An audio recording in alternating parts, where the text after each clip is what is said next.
Good evening, ladies and gentlemen, and welcome to another edition of Conejo Oaks Baseball. I'm Josh Mechanick alongside Max Schwartzberg as we're down in Santa Barbara where the Oaks are taking on the Foresters for the second consecutive matchup. It was an off day yesterday for both squads, but these two teams faced off against each other on Tuesday where the Foresters came away with a 12-5 victory. Today for the Oaks, they've added a couple new players, a couple guys from Oregon. And they're going up against a right-hander from Texas, Hudson Hamilton, with Austin Carrillo, the normal leadoff hitter for the Oaks, back doing the leadoff hitting today. Jordan King back second at shortstop. Justin Rubin is the designated hitter batting third. Dominic Hellman makes his Oaks debut batting cleanup at first base.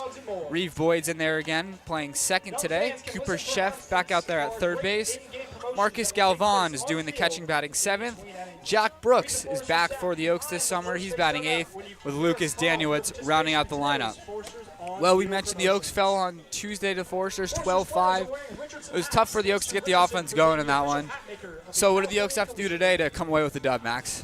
Yeah, as you mentioned, the Oaks have done a great job this season with really making sure they're staying in a lot of games. But last game, the 12-5 defeat, it felt like the Oaks kind of fell short pretty early when that relief pitching, just a lot of struggling with walks and command. The Oaks pitching staff definitely going to have to bear down today and pound the zone. The hitting, 5 runs on a Forester squad, while it's not the greatest, it's still a very good sign of what has come for the Oaks. They had that quick cold stretch losing 3 in a row before they won those 3 in a row prior to that loss just 2 days ago. But this offense is always going to be there for the Oaks. It all comes down to the pitching executing their pitches and staying around the zone.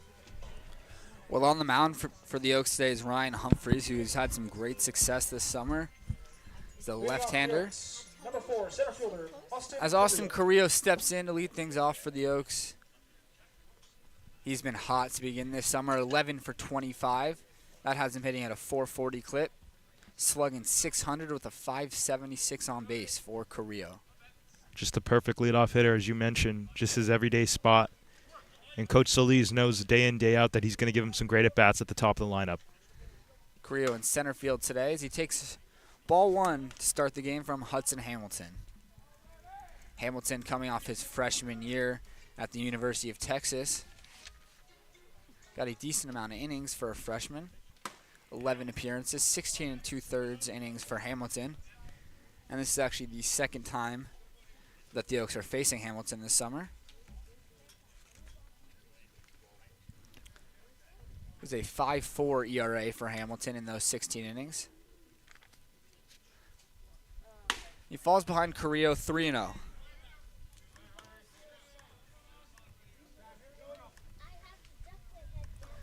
Well, we mentioned Carrillo being a perfect leadoff guy. Has walked 5 times in addition to 3 hit by pitches. That one's in there for a strike. And this past spring at Biola, also that over 400 on-base percentage, just creeping below 500. I mean, the bat-the-ball skill's there, but he's also got that eye that's what really helps him carry those plate appearances. As he looks at one upstairs and takes a leadoff walk. Now batting for the Oaks, number 18, Jordan King. As Carrillo reaches base to begin this one. That brings up Jordan King, the shortstop for the Oaks today. King has struggled a little bit as far as his batting average goes, just 2 for 20, but anyone who's been watching him hit the ball knows that he's doing much better than that. Just pretty unlucky. A lot of lineouts, a lot of hard hit balls not falling for King. We've seen him put up some pretty good swings this summer despite the low batting average. I remember in our first game at Compton, he took a double off the wall, and that's a pretty deep ballpark out there in left center field, one of the deeper part of the yard, so got a little bit of sneaky pop as well. You just know that the bat's probably going to come around soon. Yeah, just the fact that he's still batting second in the lineup shows that Coach Solis knows that King's been swinging the bat well, even though he hasn't just been getting those results. As pick attempt goes over to first, Carrillo back in there easily.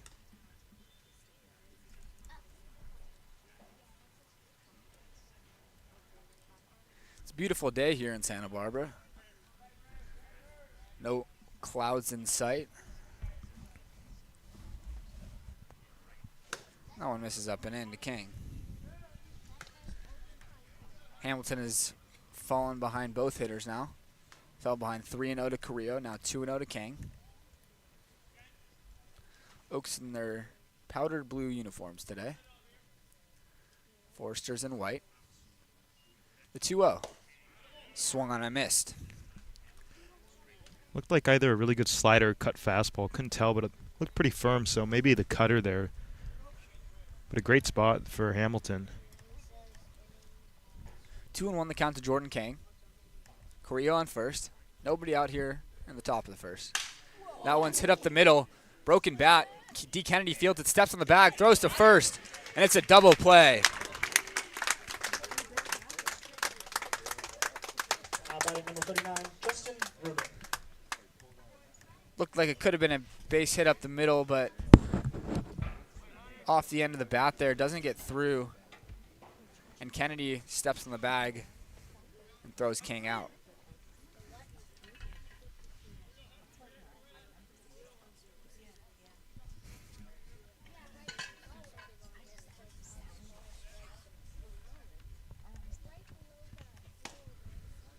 First pitch to Justin Rubin, misses outside for a ball.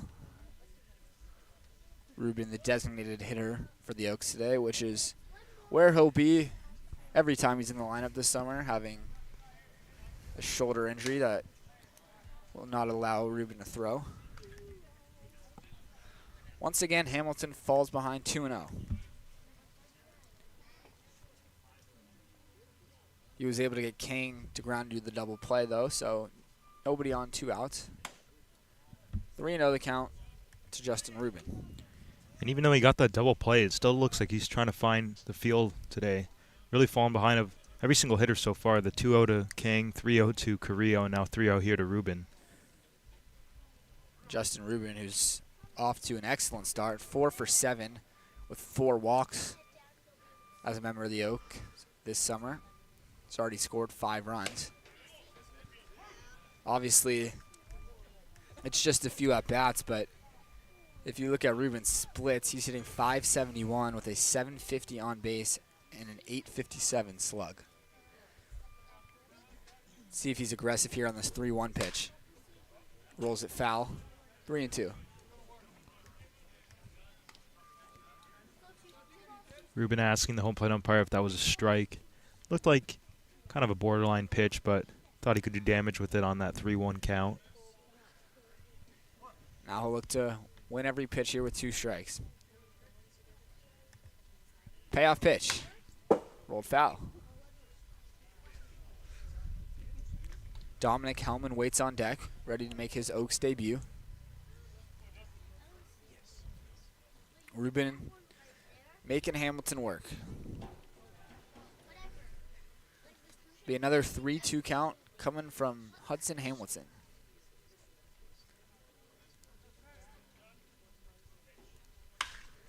Jam shot, right center field. It's going to be a long run for Kennedy, and it's off his glove. Kennedy had a long way to go to make that play, and looked like he did get there, but he was just unable to corral it. We going to give him a hit? I don't know. I was kind of shaky on that one. I mean, it wasn't the easiest play, but it looked like he kind of had it right there in the glove. See what how the official score rules it. In my book, I'll give Rubin a hit. That brings up Dominic Hellman. Big right-handed bat from the University of Oregon. 6'6", 250. Watching him take his first BP as a member of the Oaks today was Yeah, I was going to mention that. About a couple balls over 450 feet for sure. Yeah, Hellman just hitting the ball on the screws. You could really see it fly. Obviously, his first game here, so he's got a new stance. I was just out in the outfit. I was like, who is this guy? Now we have the answer. There goes the runners. That one's lifted out to left field, drifting towards foul territory. And we have no view of the left field corner. It's a foul ball. Yeah. Everyone around us is joking about what happened there because nobody has a vantage point. from where we're sitting of left field. We have a nice big wooden pole to cover up left, and also just the dugout down there kind of around our viewpoint. For Hellman this year at Oregon, started 13 out of the 23 games he played in, just 55 at-bats, but did hit 3 home runs. And he drives that one out to right center field. Making the play out there is Jonas Sebrig. It's the scoreless top of the first for Hudson Hamilton. The Oaks got a couple base runners. Made Ruben throw a lot of pitches, but we're not able to pick up a run in the top of the first. As we head to the bottom half, Ryan Humphreys on the mound.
Bottom of the first here. Ryan Humphreys will be the pitcher for the Oaks today, making his 3rd start of the summer. Up to this point, he's been great. 6 2/3, just 1 earned run allowed, 8 strikeouts. He's definitely looking like one of the better starting pitchers for the Oaks this summer. Humphreys going up a Foresters lineup that isn't too different than the one we saw on Tuesday. D. Kennedy lead things off at second base. Jonas Sebring is the center fielder batting second. TJ Pompey, the DH, batting third. Nolan Souza is the left fielder. He bats fourth. Daniel Patterson is in there today, playing third base and batting fifth. Johnny Rodriguez is the first baseman, batting sixth. Drew Markle plays shortstop today. Then Ryan Taman does the catching. It's the first time we've seen him. He's batting eighth, with Caden Peterson rounding out the lineup. For D. Kennedy this summer, 5 for 21 start for him. Does have a home run. Playing second base today for the Foresters. He takes a strike on the corner. And just coming off his freshman season at Texas, very impressive. 40 starts. You don't always see that as a freshman. 4 homers to his name as well.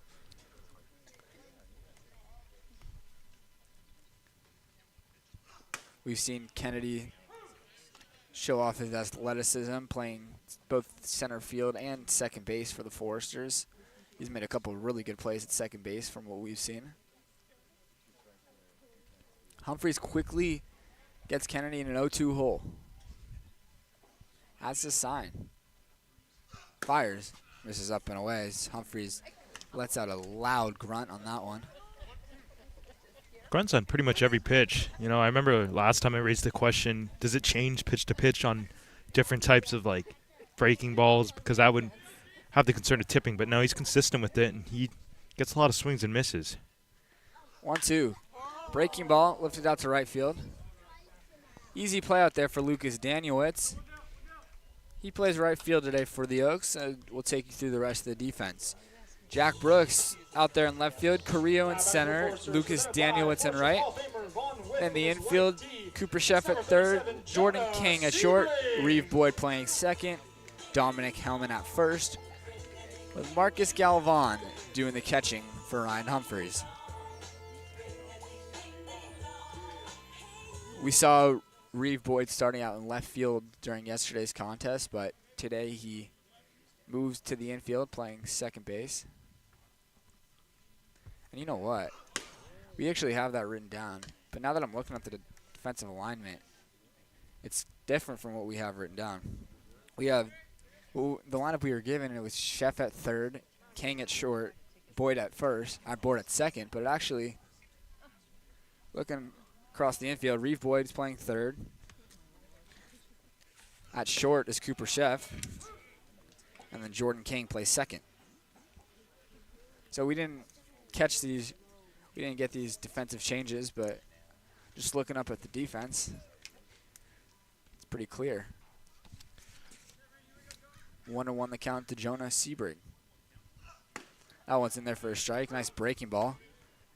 1-2 the count.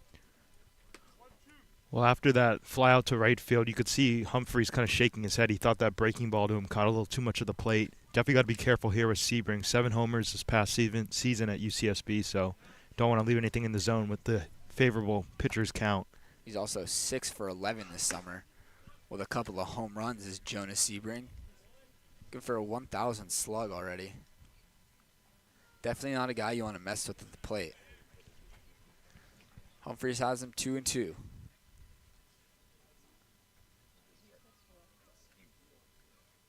Sebring is just 1 strikeout on the year. 2-2. Line into left field for a base hit.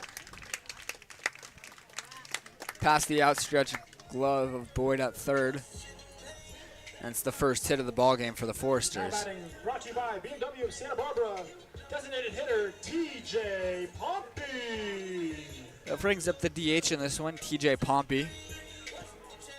He played shortstop in Tuesday's contest. Made some good plays there. Really good with the glove out there, but you can also really swing it doing the DHing today. Quick back pick attempt to first. Good job by Hellman to body up and keep it in front. Well, Sebring had a pretty good lead on that, but before the pitch, as most people do with the lefties, he kind of started leaning back and even took a step back, so not intentful there, but the initial lead's pretty big. Humphreys shakes a couple of times before finding one that he likes. Big lead still for Sebring at first. Humphreys comes home, and this one gets away from Galvan. Heading over to second base is Sebring, and the Foresters have a runner in scoring position with just 1 out. Yeah, just kind of spiked that one. That's going to go down as a wild pitch.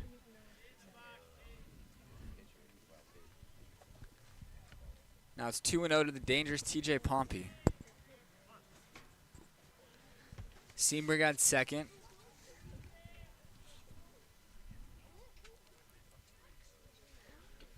Humphreys ready to go for this 2-0 pitch. Misses way upstairs. 3-0.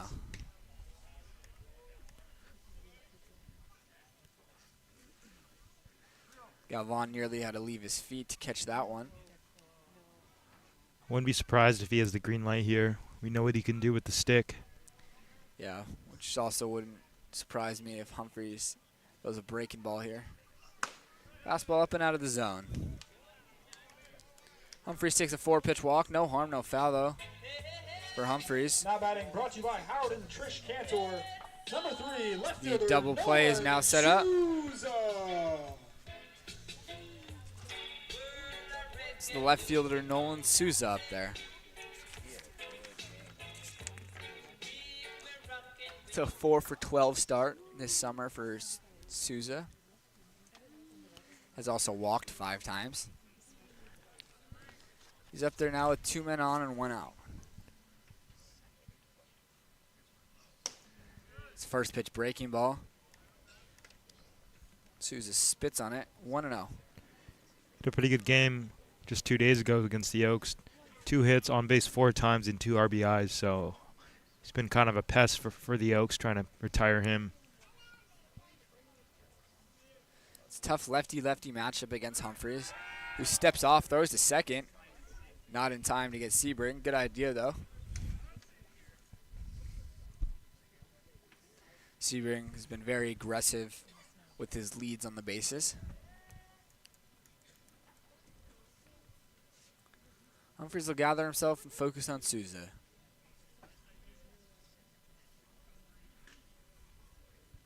Chef keeping the runner close at second. The pitch. It's outside, 2-0. Souza redshirted at Arkansas, the Razorbacks, this past year. Something that we talked about when we've been playing these Foresters, how young this team is. The majority of these guys coming off their freshman seasons. Yeah, but also coming off their freshman seasons at pretty big-time programs. Yeah, Power 5 left and right here. Both sides, but definitely a lot on the Foresters. Humphreys needs to come back with a strike here. 2-0 to Nolan Souza. That one misses up, and it actually gets a piece of Souza. And that's going to load up the bases. Now better for the Foresters, brought to you by Mesa Cafe. Third baseman. Well, now there's a force at any base, but kind of still not what you're looking for if you're the Oaks. No, especially for a Foresters team who seems to always give the Oaks fits when we come up to Santa Barbara. And putting up any sort of runs in the first inning would be huge for the Foresters. Humphreys looking to limit the damage as much as he can here. Doesn't want to see this game get away from the Oaks in just the first inning. Bases loaded, 1 out. Daniel Patterson, third baseman up there. Humphreys is missed in the same location the past few pitches, just up and out of the zone. What do you think he's doing wrong up there, Max? I was going to comment on that. Looks like a mechanical issue, too. Obviously, you're going to get in your head a little bit, but my guess is that he's coming down a little too early, so then he's releasing the ball too late at the same time, and that's why you're getting that arm side fastball way up to the left-handed batter's box. You just saw the hit by pitch, but missing same exact location as you mentioned. There's the breaking ball. That's in there for a strike. Great backdoor location. Looked like it was headed for that same up and away miss, but had that great movement late life to catch the outside corner. You can tell the Foresters dugout didn't agree with the call. We should also mention our vantage point of the strike zone's tough. And we should also apologize for the camera angle. Obviously, we know this isn't ideal. Just where we're set up. Did the best that we could, trying to get a view of as much of the field that we can. But it's just unfortunately not really possible to get this left field corner. It's 2-1 to Patterson. That pitch is in there for a strike, 2-2. That's huge because now hopefully Humphreys has figured out his release point for the fastball, and especially that he had that breaking ball drop in there too. And you definitely would not want to fall behind 3-1 with the bases loaded. So huge pitch right there for Ryan. It's the first fastball for a strike he's thrown in a few batters. It's even to the count of 2. 2-2. Swung on and missed. Patterson cannot catch up to the high heat. That is a big out number 2 for Ryan Humphreys. Yeah, I just blew it by him. Here's that lefty-lefty matchup again, so hopefully Ryan's figured out the release point because if not, he might come down late again. You could see potentially a ball hitting a batter to score a run.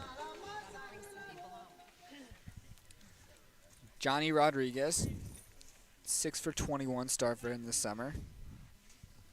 Sophomore out of Long Beach State.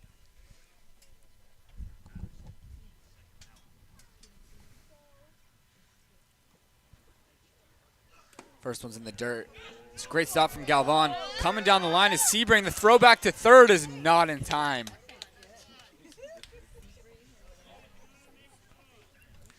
Sebring has continued to show how aggressive he is on the bases. That one barely kicked away from Galvan, but he saw a downward angle. Started breaking for the plate before changing his mind and headed back. Yeah, by the time that ball kicked away from Galvan, he was like almost halfway in between third and home. It's a great stop, though, from Galvan, keeping this a scoreless ball game. That one's fouled back, 1-1. Rodriguez has driven in 4 for the Foresters. That's good for 4th on the team. Sebring at 3rd leads the team in runs scored with 6. He's looking to pick up another here. Give the Foresters a lead. 1-1 is the count to Johnny Rodriguez. Long set from Humphreys. He fires. There's a breaking ball that misses up. 2-1 now to Rodriguez. Johnny. Oaks outfield is pretty shallow. Looking to maybe avoid a possible bloop single. That's a broken bat pop up on the infield. Jordan King makes the catch. And Ryan Humphreys is able to escape the bases loaded jam. So a couple of scoreless half innings for both these offenses as we head to the second.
Top of the second. For the Oaks.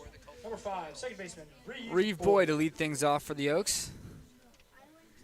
Making his second consecutive start.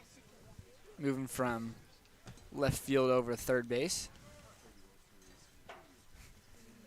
Boyd just recently joined the Oaks, having come out from Oregon State.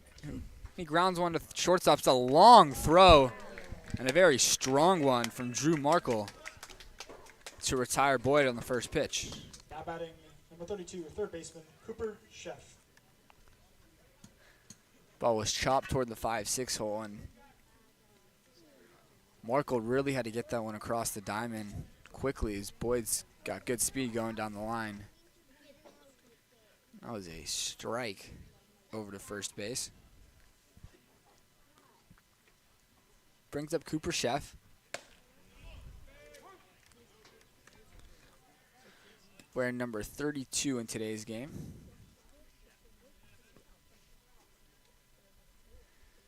Chef made his Oaks debut on Tuesday, going 1 for 4 in that one. But also showcasing the glove a little bit over at third base, making some really nice plays. He had like 3 web gems. You got a compliment from Coach Solis before getting on the bus on Tuesday. Just letting him know that he appreciates the defense from Chef. Looking to fight back from this 0-2 count. And he hits that one sharply right off of Hamilton, who hustles to get off the mound, and he is still able to retire Chef. But the Foresters trainer is definitely going to have to come out to the mound, and that one got a huge chunk of Hamilton. Yeah, that was pretty flush. Just shows how tough he is using the pure adrenaline. Now he's starting to limp a little bit, but after that initial contact, he was still sprinting full speed to the ball, making a nice running play. Yeah, sometimes you'll see a pitcher get hit by a comebacker like that, and they'll just go down or start limping, holding whatever body part is hurt, but not Hamilton. He just goes after the ball, as you mentioned, with that pure adrenaline, and looks like he's going to be okay. Not even any warm-up pitches needed. Well, something to look at is sometimes like the pain after the swelling goes down will continue to persist as the outing goes on, not even as much as it might initially be. But he looks okay here. But yes, it's definitely something to keep an eye on as this game goes on. Super unlucky for Chef, too. That ball was smoked up the middle. Let's try to find the exit velo on that one if we can. That one just misses. Probably would have been called a strike had the catcher Ryan Taman been able to hold on. It's Marcus Galvan, the catcher, who's ahead of the count 2-0. Galvan with a 4 for 18 start.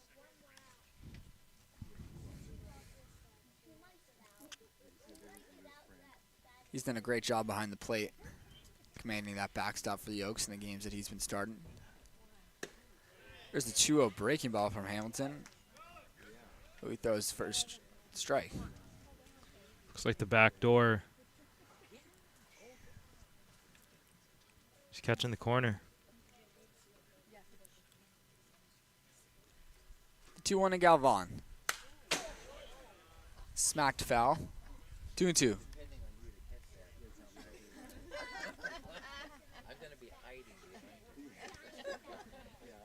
Galvan has struck out 4 times this summer. Going into 2-strike mode now. 2-2 the count to the Oaks catcher. Jack Brooks waits on deck. Called strike 3. Galvan knew it as he heads back to the dugout. A 1-2-3 second inning for Hudson Hamilton.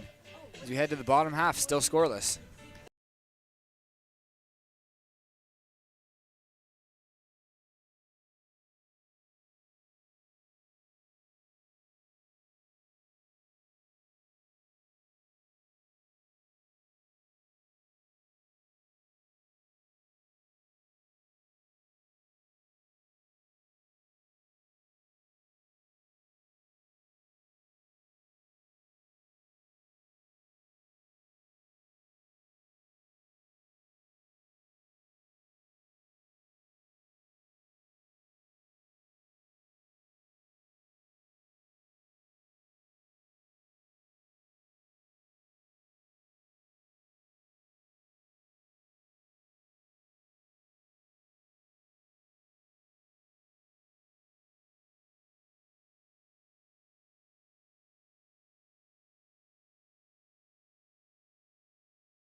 Bottom of the second. 0-0 ball game. The Oaks went down in order in the top half. A couple of groundouts, including a 97-mile-an-hour comebacker off the bat of Cooper Chef that hit off the leg of Hudson Hamilton, who scampered to get it quickly to retire Chef. And then he struck out Marcus Galvan looking. Leading off to the bottom of the second is Drew Markle. He's the shortstop, and he goes after the first pitch. Line drive to his fellow shortstop, Cooper Chef, who makes the play. It's the first out of the second inning. Now batting brought to you by Strength Happens. Catcher Ryan Taman. It was a very hard hit ball from Markle, but it was right at Chef over there at shortstop. Sets his feet. It's the catcher now, Ryan Taman. This is the first time that the Oaks have seen Ryan Taman behind the plate. Just a 1-for-12 start to the summer for him.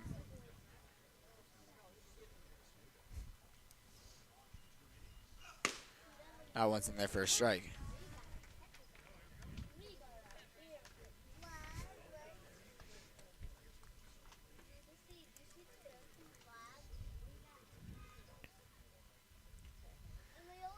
Humphreys did an excellent job of getting out of bases loaded and 1-out jam in the bottom of the first. He got the leadoff man Kennedy to fly out, and then it was a single, a walk, and a hit by pitch to 3 consecutive batters before Humphreys came back to get a strikeout of Daniel Patterson and an infield pop-up of Johnny Rodriguez. Well, you could see on that last pitch, Galvan definitely thought it was a strike, but Taman, another guy, another example of somebody coming off their freshman campaign out of Cal, 254 average. Big swing on a 3-1 pitch, fouled back. 6 home runs for that matter, too.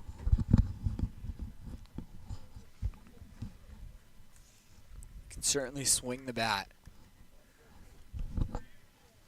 Finds himself in the rotation of catchers for the Foresters. Today he's getting the start.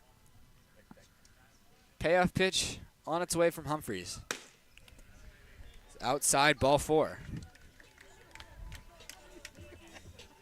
Now batting, brought to you by Rick Wilson. Looked like that similar miss with the fastball that we were talking about last inning. Just kind of losing it up in a way.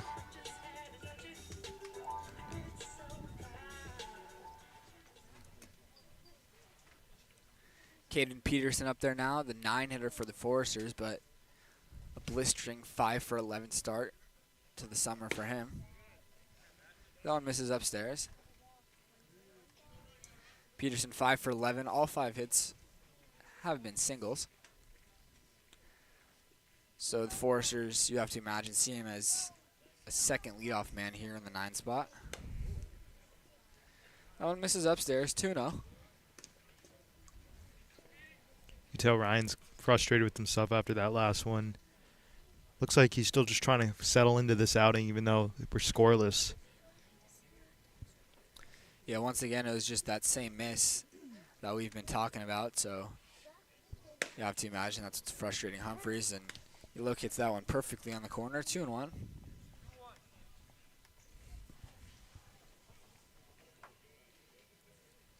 It's exactly where Humphreys wants to live, on that outside edge. Small lead for Taman. This one's popped up on the infield. Called by Humphreys, but he gets out of the way. Allows Cooper Sheff to make the catch for out number 2. Really good job by Sheff there. Like you never really want your pitcher to have to take those in. While it was definitely a ball that Ryan, I'm sure, could have caught, you could just see Sheff immediately screwing ball coming in full blast, making sure that he can secure that out number 2.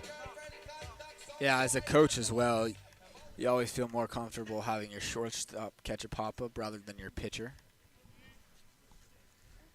Runner on first, 2-way now for D. Kennedy. He flew out to right back in the first. He's already up there for the second time today here in the second. You can see Danielwitz is kind of positioned more closer into the infield based off that last at bat, a little bit over to the right compared to where he was when Kennedy led off the game. Kennedy goes after that breaking ball and rolls it foul. 0-2. This is the same way that the first at-bat started between Kennedy and Humphreys. Humphreys getting ahead 0-2 before Kennedy worked it to 1-2 and flew out.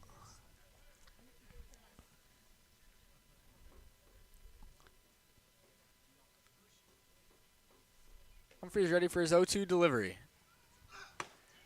Swung and I missed. Picks up his second strikeout of the day. Puts up another 0 here in the second. As we head to the third, still scoreless.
Leading off the Jack end for the Brooks Oaks, number 6, left fielder, Jack gets ready Brooks.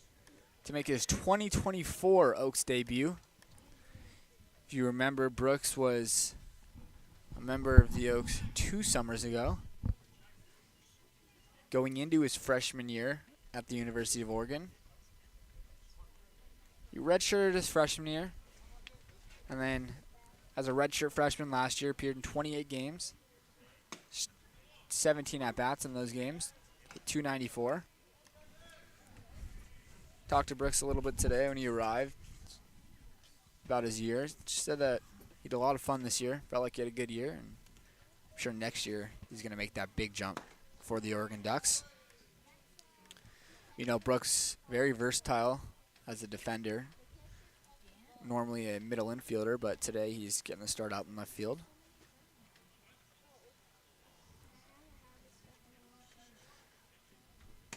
That one's in there for a strike. You know whose stance he reminds me of a little bit? Corbin Carroll. A kind of high bat wag. I mean, he's obviously it doesn't work for everybody who's not like 6 foot, but I've noticed that it really helps you translate pound for pound power. Oh, I messed up in a way. Yes, definitely a Carroll-esque stance for Brooks. Who's looking to fight off some pitches now in a 2-2 count. 2 strikeouts in those 17 at-bats for Jack. We know that he likes to get hit by a pitch a lot. Just one time this year for Oregon, but did it double-digit times for the Oaks a couple of summers ago. Great cut right there. You could see Brooks immediately nodding. He knows he's on the fastball now, so we'll see if Hamilton tries to read that. Hamilton needed just 26 pitches to get through the first 2 innings scoreless. Brooks making him work in this at-bat. He goes down on strikes. Looked like that cutter again. Very sharp pitch. Definitely pretty firm for a cutter, but that works to his advantage. He's kind of blowing it by hitters. And that's back-to-back strikeouts now for Hudson Hamilton. And you can see Jack Brooks very mature, even though I'm sure he's frustrated with his strikeout. As he heads back to the dugout, a lengthy conversation with Austin Carrillo just about what he saw during that plate appearance. Of course, both Brooks and Carrillo, both left-handed hitters. That's exactly what you want to see from guys being unselfish. I mean, absolutely. And like Austin, while he led off the game and already had him bad against Hamilton, just saw a 4-pitch walk, so really not getting good scope of the stuff of Hamilton. So hopefully that pays dividends for the Oaks.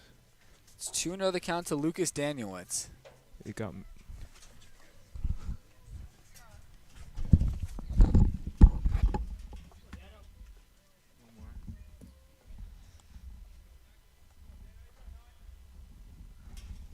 it's just the hitter's not in view. That one misses way up and in. 3-0.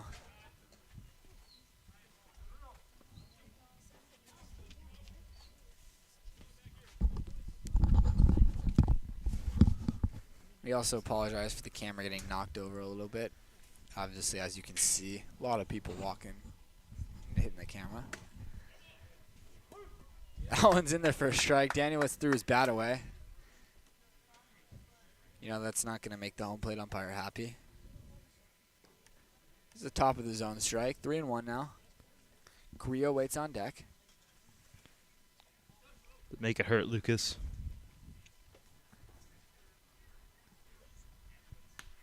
Well, that one hurt him. Fastball gets Danielewicz. Takes it like a champ and heads down the line. Number 4, center fielder. As you mentioned, like a champ, immediately wears it, tosses the bat back, heads to first. No look at anybody. More maturity from the Oaks. Danielewicz was hit 5 times this spring at Cal Lutheran. It's the first time that he's been hit this summer. Kind of surprises me, considering he stands very close to the plate. Well, we know the Oaks have gotten hit by a lot of pitches this summer. And this man, Austin Carrillo, the leader of that front, tied with Alon Camarillo with 3 HBPs already. Remember early on, Austin, he had a 2 hit by pitch game, which really helped. I remember one of the other ones, it was a left-on-left matchup. He was behind 0-2, and then he just drilled him straight in the back. Close pickoff attempt over at first. Daniel, it's back in there safely, though.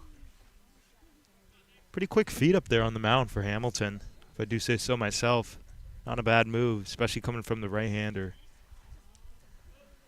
A lot of room down that right field line. Correa could find some grass. It's 2-0 count, which is going to prompt a mound visit. Both catcher Taman and the pitching coach for the Foresters heading out there to have a little conversation with Hudson Hamilton. Who's struggled a bit, you could say, this inning. Not really struggled, just the hit by pitch, but already he's thrown more pitches in this third inning than he did in the entire second inning. Well, now Austin's in this game has just seen 6 balls, and not really any of them threatening the zone. So kind of as we talked about, that was a great act for Jack Brooks to kind of talk things over with Austin, because he saw a lot of pitches, and especially those pitches around the zone, kind of getting a good feel for the break and the different types of movement. And the velocity, obviously, seeing it from a standpoint of a ball coming into the strike zone.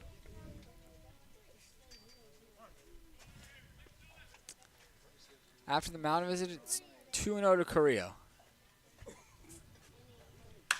And he goes after this one, hits it hard on the ground to second. Kennedy, long throw over to second base, and it gets by the shortstop, Markle. Everybody will be safe. It's a good thing that Danielitz didn't get off the bat, because it literally looked like he didn't realize that got away. And then kind of reading the room, he's like, oh. Well, it was a tough play for Kennedy going to his left.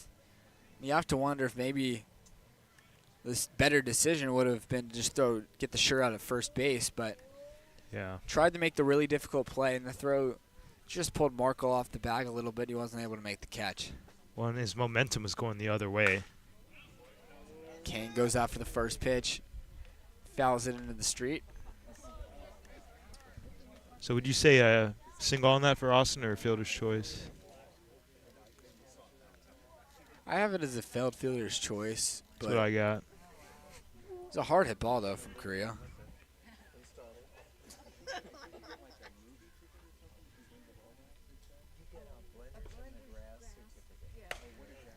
Good discipline from Jordan King, who looked like he wanted to go after that one. Fastball up and out of the zone. 1-1.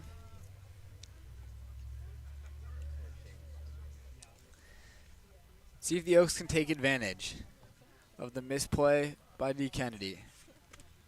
First and second, 1 out. That one's lined through the left side into left field for a hit. Getting the wave is Danielitz. He's going to score. And Jordan King gives the Oaks a 1-0 lead. Well, we talked about it. While his batting average hasn't been what you'd like to see, he's been putting the ball in play very hard. He's had a lot of great contacts, and it's finally coming through right there. Just a rocket through the left side, past the dive of the third baseman. And that brings up Justin Rubin. Still first and second. 1 out as the Oaks lead in this one.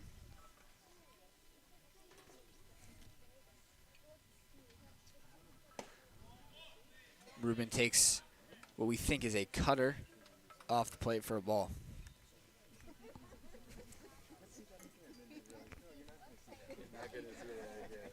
Already 1 home in the inning for the Oaks, who are threatening for more. Such a nice atmosphere, though. Looking at the hills. Forrester's offense is very dangerous, so the Oaks need as many runs as they can get in this one. Especially, you want to take the momentum as well along with the runs. So it would be huge just to continue to execute, put up a cricket number here. Already good execution by Jordan King, picking up the RBI knock. Rubin lifts this one out to center field. Sebring is there. Nice throw from Sebring. Carrillo stays put at second. Now batting first baseman Dominic Hellman. Now it's Dominic Hellman with the chance to come through with a 2-out RBI in his Oaks debut. Carrillo at second, King at first, 2 away here in the third. Hellman flew out to center field to end the first inning. He takes that one in the dirt.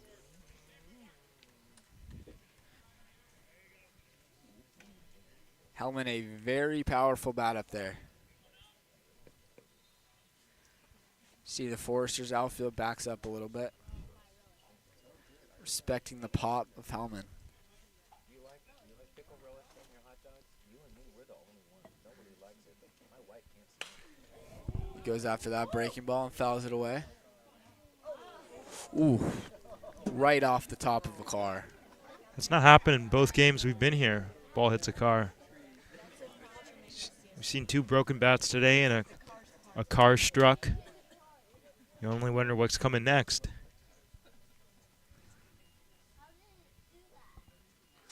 1-1 the count to Hellman.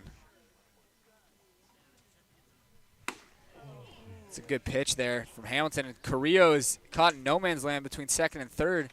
I think he thought it was strike 3. Carrillo's just walking, and he's tagged out by Drew Markle to end the third inning. Now Coach Solis going to come out. I don't know Confusion everywhere. It was only 2 strikes there. And Coach Solis just having a conversation with the home plate umpire. Coach Solis still out there. But this will be the end of the third inning. Carrillo just lost track of the count. We'll head to the bottom half. Oaks lead 1-0.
Bottom of the third inning here after a weird end to the top half. It was a pretty lengthy conversation in between innings between Coach Solis and the umpiring crew.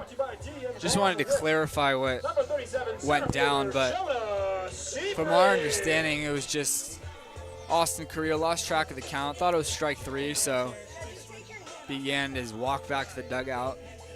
It was only 2 strikes, though, to Dominic Hellman. And so Drew Markle tagged out Carrillo in a play where just about everybody on the field was confused. What was weird is that Markle and the rest of the defense didn't like really make it an effort to tag him out right away.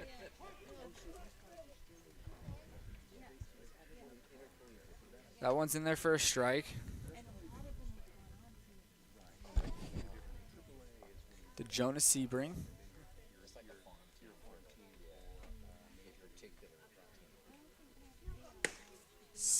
Sebring has the lone hit for the Foresters in this one. Single back in the first.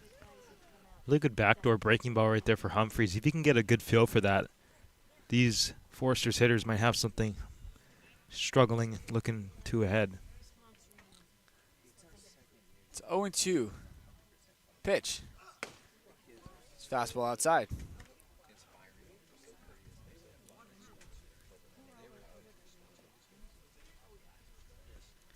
Humphreys got into some trouble in the first inning, getting out of a bases loaded and 1-out jam, needing 24 pitches. Just 13th thrown, though, in the second inning. Included a strikeout. And there's another one. Back-to-back strikeouts for Ryan Humphreys. There's now 1 out in this third inning. I mean, for Humphreys, it's all about just commanding the zone. We talked about in the pregame show what the Oaks have to do. It's clear he's got the stuff, you know. The 90s, low 90s fastball with the really nice backdoor breaking ball that he's starting to get a good feel for. If he can just continue to get a good feel for that and keep the ball in the zone, he's going to really get in a roll and hit the ball running.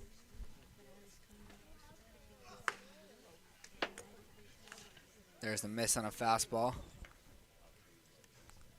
The 3-hitter TJ Pompey. Pompey's yet to see a strike in this one. Walked on 4 pitches. He goes after that pitch. 1-1.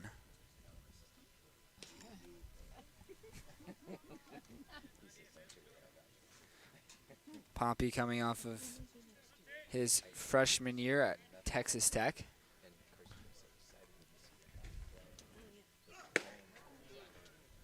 He finds himself in a 1-2 hole.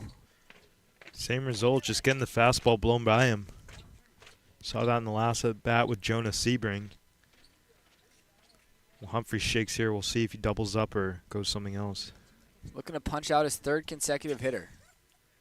The pitch from Humphreys is cut on and missed. Well, I guess now that answers our question. Marcus Galvan must have put down some sort of off-speed pitch, and Humphreys says, no, I want to go with the heater, and same result. Humphreys got that fastball working right now. He struck out 3 consecutive Foresters hitters and has retired 6 of the last 7 batters that he's faced.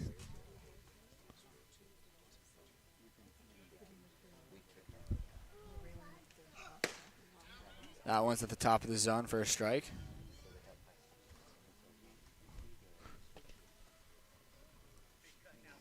He's actually retired 7 out of 8, has Humphreys. It's Nolan Souza up there, who was hit by a pitch in the first. That one's outside. 1-1.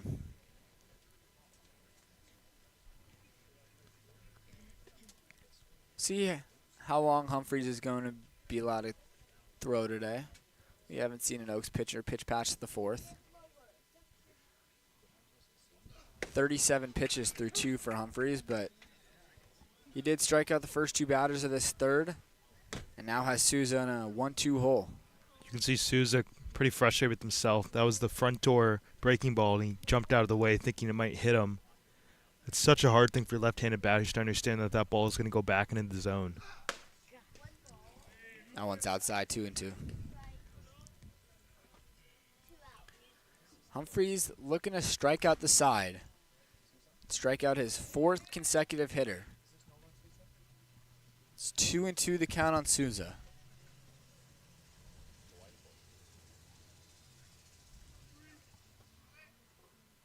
Pitch from Humphreys is another strikeout. 4 consecutive Ks for Ryan Humphreys, who punches out the side here in the third. As we head to the middle innings of this one, Oaks lead 1-0.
Well, because he was up there when Correa was tagged out on the bases to end the third inning, First baseman Dominic Hellman leads things off in the fourth for the Oaks.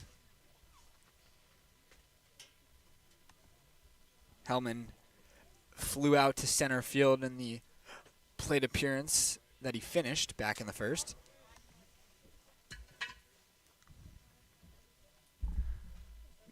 It's first game as a member of the Oaks out of the University of Oregon, but not his first CCL game. His last summer, Dominic Hellman was a member of the Santa Barbara Foresters. He actually competed in the CCL Home Run Derby last year and finished in second place to the Oaks' Brendan Durfee. Hellman chops this one to third base. Patterson makes the play, sets his feet, and just gets Hellman over at first. We thought that he was safe, now batting number 5, Reeve. but it is the first out of this fourth inning. It's the long throw from Patterson, who's behind the bag at third base. And just holding his foot on the bag was Rodriguez for the first out. Well, even a Foresters fan said he was safe. I was watching. I thought he beat it, but, you know, it's a close play.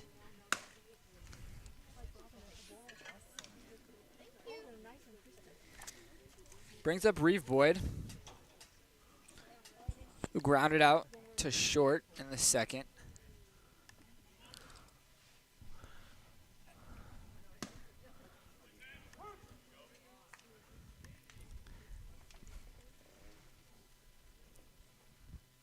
Boyd, another member of the Oaks who has just joined the team recently, just this past weekend, making his debut.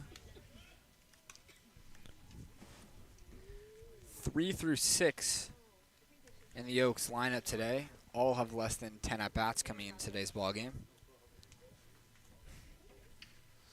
And plus Jack Brooks, who's hitting 8th. There's a strikeout of Reeve Boyd.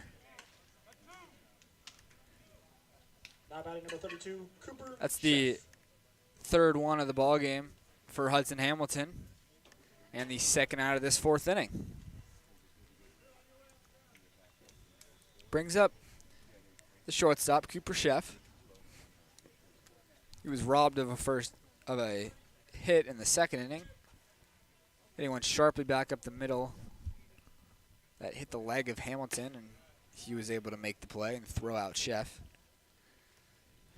It's 97 miles an hour off the bat, so you have to imagine that's going to leave a mark.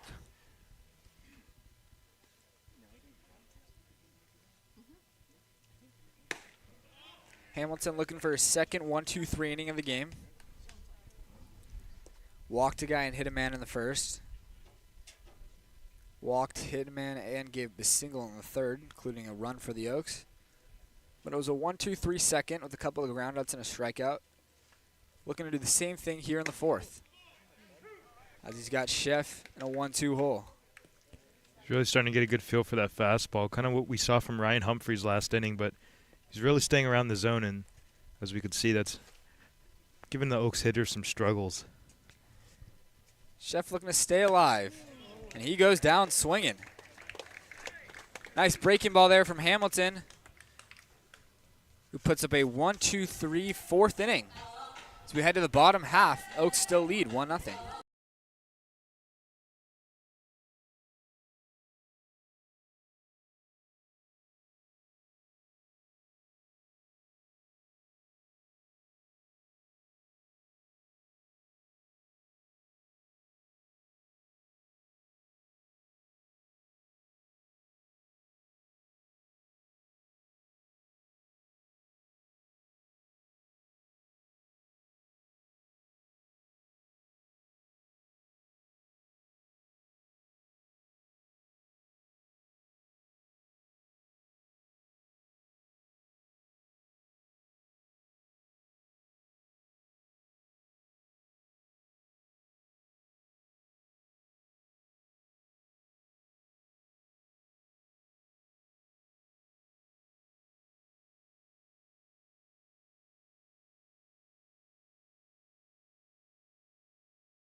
Well, if the trend continues for Oaks starting pitching, this will be the last inning for Ryan Humphreys, who's threw 3 scoreless up to this point.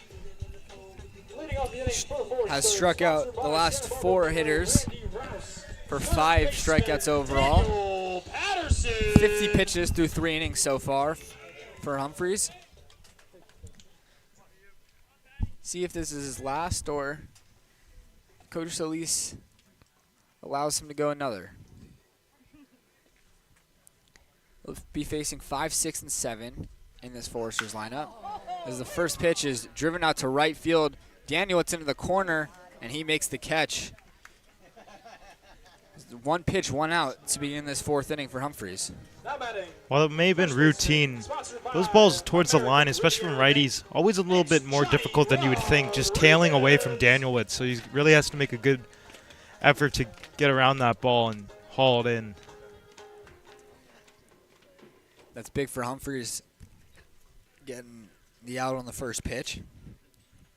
Needing 50 pitches to get through 3. But if he wants to go another inning, you have to imagine that he needs to be quick getting out of this 4th.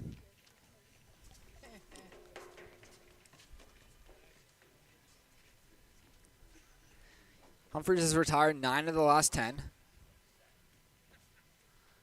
The last base runner was a Ryan Taman walk in the 2nd. That one's hit on the ground to King. Easy play. 2 outs on 3 pitches for Humphreys here in the 4th. Now batting, sponsored by Fun Time Frankie, shortstop, Drew Markle. Brings up Drew Markle, the shortstop. He was a ground out victim in the 2nd.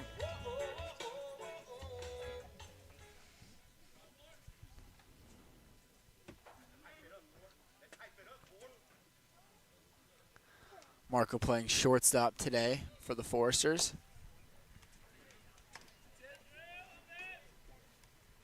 Five for 26 on the summer coming in today. I was going to say that I feel like we haven't seen Drew Markle against the Oaks, but he leads the team in at-bats, so clearly getting a big chunk of playing time, just maybe not against the Oaks. Well, he did start that first game in Conejo. There you go. 1-1 the count. Absolute sword right there. Markle stay 192 hitter. The 276 on base this summer. Ball to singles. That one's away.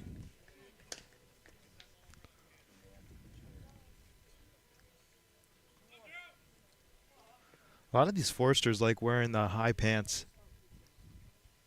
You don't see that a lot for the Oaks. Lucas Danielwitz out in right field, but from what I could see, that he's the only one on the...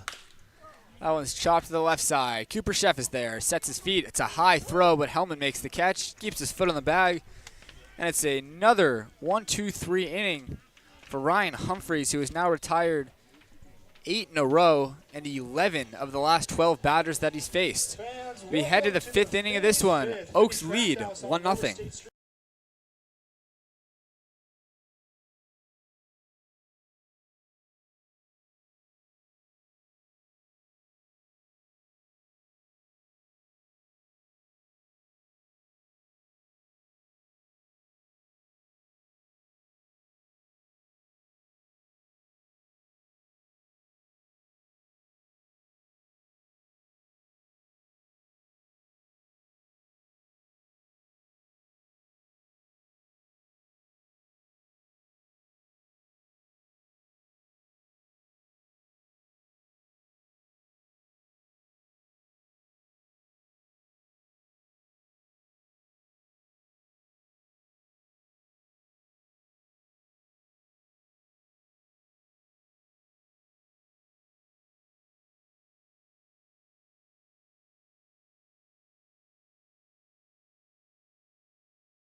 Leading up the inning for the Oaks, number 11, catcher Marcus Galvan. Marcus Galvan leads things off for the Oaks in the top of the 5th inning. Hudson Hamilton has retired the last 4 Oaks hitters, including striking out the last 2 in both Boyd and Sheff. Galvan goes after the first pitch and hits it foul. You'll go after? No, here, let me give you some money. Just tell me what you okay. Galvan was a strikeout victim in the second, the first one of the day for Hamilton. As Marcus went down looking on strikes. Quickly behind 0-2. Don't talk to strangers. Hamilton looking to strike out his 3rd consecutive hitter.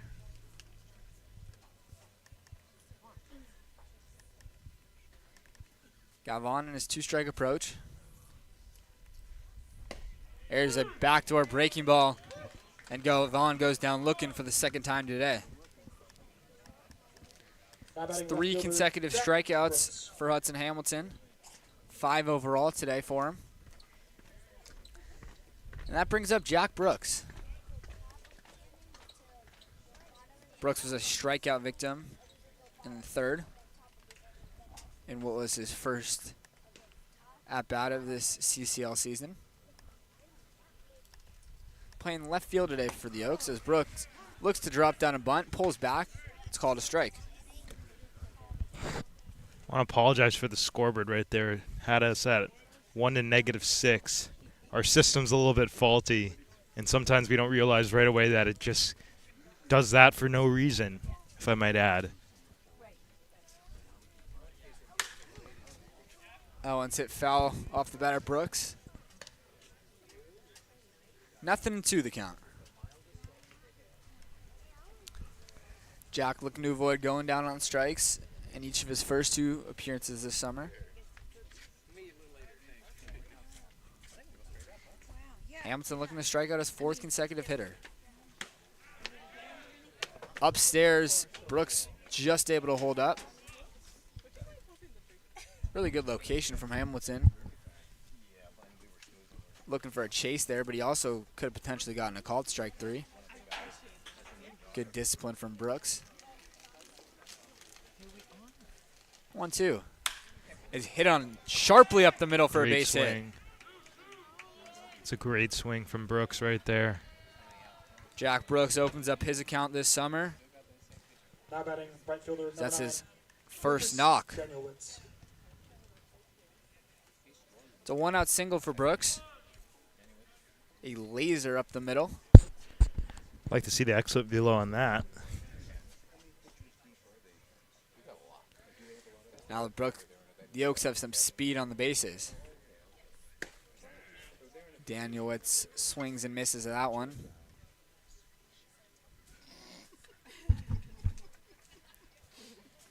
Danielwitz does not skip leg day. I mentioned in the last inning, he's the only Oak member in the starting lineup to wear the high pants, and it makes it quite tight. You can see how his quads are bulging right there.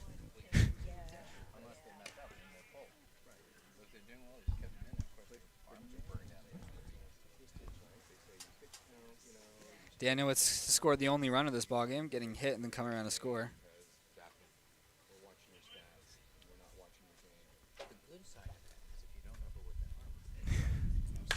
And he drives that one out to center field. Going back on it is Sebring, still going back. He leaps and makes the catch. What a catch out there on the warning track by Jonah Sebring. Wow. Just beautiful all around, and then the throw back into the infield. Nothing you can do but tip your cap there. Frustrating for Danielwitz, but pretty incredible play out there in center, no doubt. Yeah, it's got to be really frustrating for Lucas, who drove that one out to deep center. And there is no warning track out there either, we should mention. So Sebring, great feel and awareness for his surroundings, was able to make the nice leaping catch.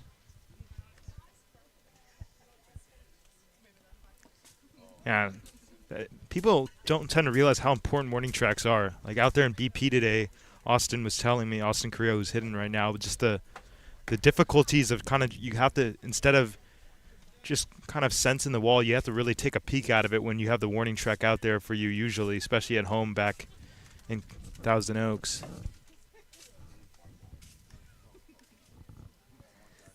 Carrillo reached in each of his 2 plate appearances a walk in the first, and then reached on that failed fielder's choice in the third. Nice stop back there by Taman as Brooks goes scampering back to the bag. 2-0 the count to Austin. Hamilton's taking a long reset out there on the mound. If this were a regular collegiate season, probably gets called for a pitch clock violation there, but they're free to take as much time as they'd like. And I gotta feel like, obviously you could take advantage of that, but you want to make sure that you're still used to working faster. So there goes Brooks. The throw down will not be in time. First knock, first stolen base in the same inning for Jack Brooks here this summer. because like what I was saying, like obviously it's nice to be able to slow down, have some more composure, and step off the mound whenever you please, but it's a big adjustment you have to make. So I'm sure these guys want to keep that in mind. And I've noticed a lot that they have been working decently fast. I'm not sure how it would fare with the pitch clock, but definitely maybe in the back of their mind, something interesting to think about. Carrillo hits that one foul. 2-2. Brooks now in scoring position. 2 outs here in the 5th. Oaks lead 1-0. Lone run coming on a Jordan King single back in the 3rd. Yeah, right. It's to move the Ryan Humphreys threw 4 scoreless for the Oaks. Not sure if he'll be heading back out for a 5th. 2-2 to Carrillo. Upstairs. Count runs full.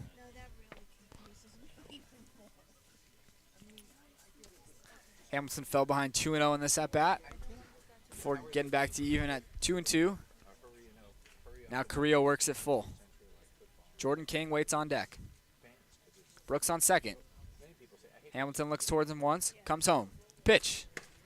Swung and a missed. Another strikeout for Hudson Hamilton. He's able to strand Brooks at second. So we head to the bottom of the fifth with a new pitcher headed out to the mound.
To you by Mission-winning number 17 catcher Ryan Taman.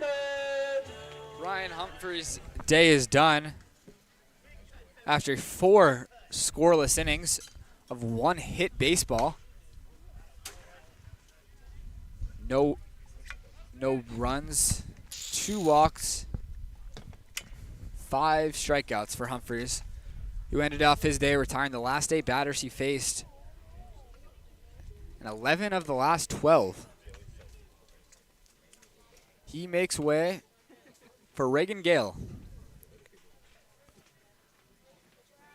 Right-hander out of Houston Christian. Has not decided where he's going to be playing ball next year. That one's driven out to deep center field.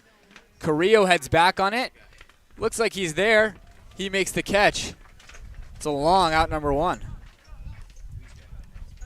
Well, the wind kind of blowing in now all of a sudden, perhaps knocking that ball down. It was hit very high, if I might add. It was hit hard, for sure, both that Daniel Woods ball and right there, but I think the higher it goes and if the wind's coming in a little bit, it doesn't work to the hitter's advantage.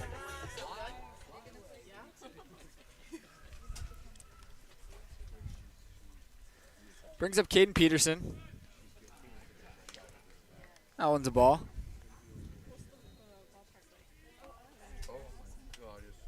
Peterson popped up on the infield. His last time up.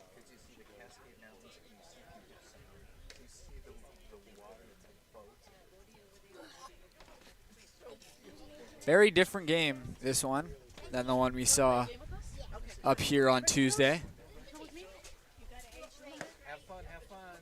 That one, the Foresters' offense came to life, putting up 12 runs. They are scoreless through 4 in this one. Ryan Humphrey shut him down for 4, and it's up to Reagan Gale to keep it going. Gale's 3-0 pitch to Peterson's in there for a strike. Other than the one disastrous appearance for Gale and the blown save against the Arroyo Seco Saints, he's been one of the best relievers for the Oaks. Absolutely, and in this game specifically, Coach Salih's going with a bunch of power matchups. Humphreys got that fastball creeping in the 90s. Same with Gale. So I'm sure a lot of these hitters are pretty used to that, considering they're mostly power 5. So that one's hit on the ground to short. Chef fires. Makes the play for out number 2. If I'm not mistaken, most of Gale's outings are 1 inning. Even if it was a efficient, economical. We'll see what the plan is here.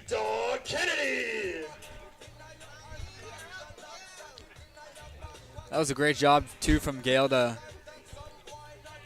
battle back after falling behind 3-0. Made a couple of nice borderline pitches and then gets the ground out of Peterson. It's the leadoff man, D. Kennedy, up there. He hit in each of the first 2 innings, but now up there for the first time since the second. A flyout and a strikeout for Kennedy. Counts evened up at 1.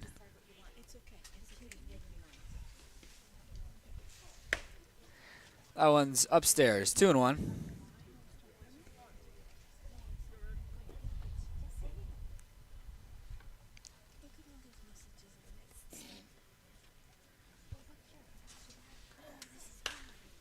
Popped out of play. 2-2.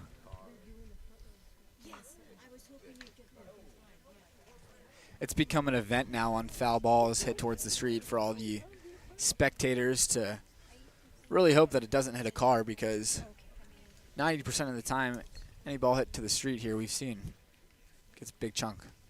The 2-2. Upstairs. 3-2.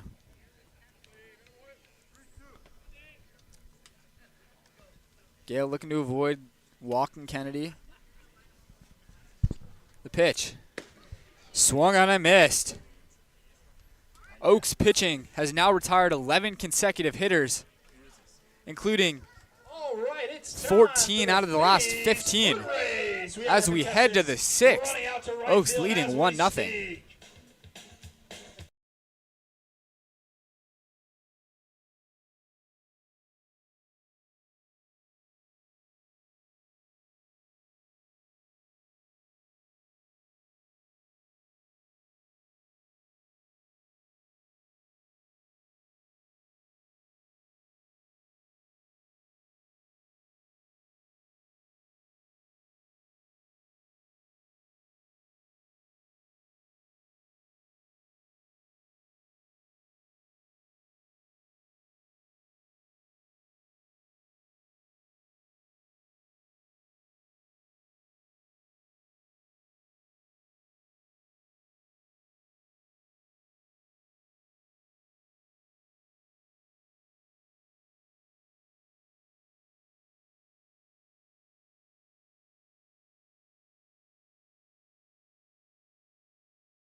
All right. Jordan King.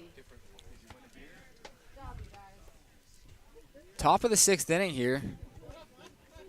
New pitcher for the Foresters is right-hander Ty Baker, coming from Texas A&M. who redshirted his freshman year, and right now his team is playing in the College World Series Finals. At least not at the moment, but starting on Saturday. Texas A&M will be taking on Tennessee in the College World Series Finals, and Ty Baker, who redshirted his freshman year at A&M, is here pitching with the Foresters. Teammates with Alon Camarillo's brother, Ali. Yeah, heard from Alon today that he will not be attending the championship over in Omaha.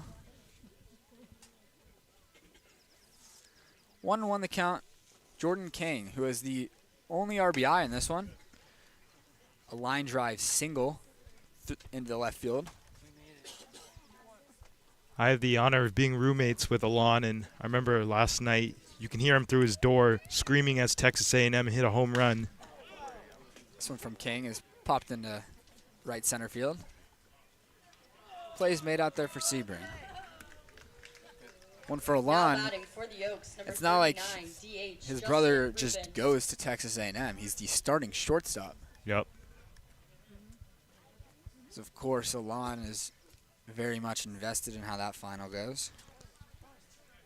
Not a very verbal guy, but definitely you can tell how passionate he is for his brother's team. It's an unbelievable experience, College World Series. It's the dream of every single player on this field today. We had a couple of Oaks players come up just short.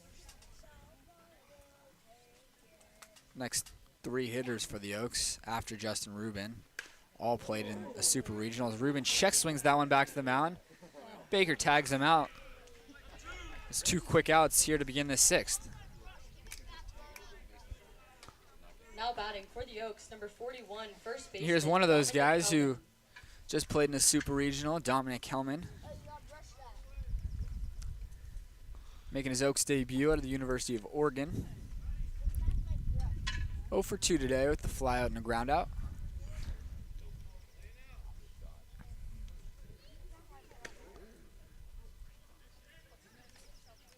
Reagan Gale threw a scoreless 5th for the Oaks on 17 pitches. But as Max mentioned, we've only seen Gale go 1 inning in each of his appearances. So we're not sure if he'll be out there for another. Count's evened up at 1 on Hellman. Ty Baker looking for a 1-2-3-6. That one's fouled back. Massive swing right there.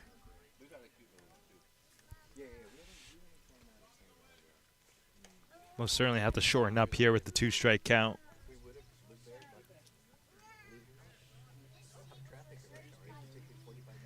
Nine of the last 10 Oaks hitters have been retired. The only base runner during that stretch was a single by Jack Brooks in the 5th. 1-2 the count on Hellman. Doesn't hit anything. Past everyone, straight to the backstop.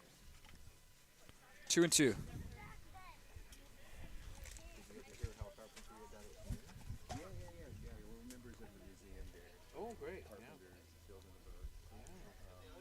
Baker looking for a strikeout. Misses down. Counts full 3-2.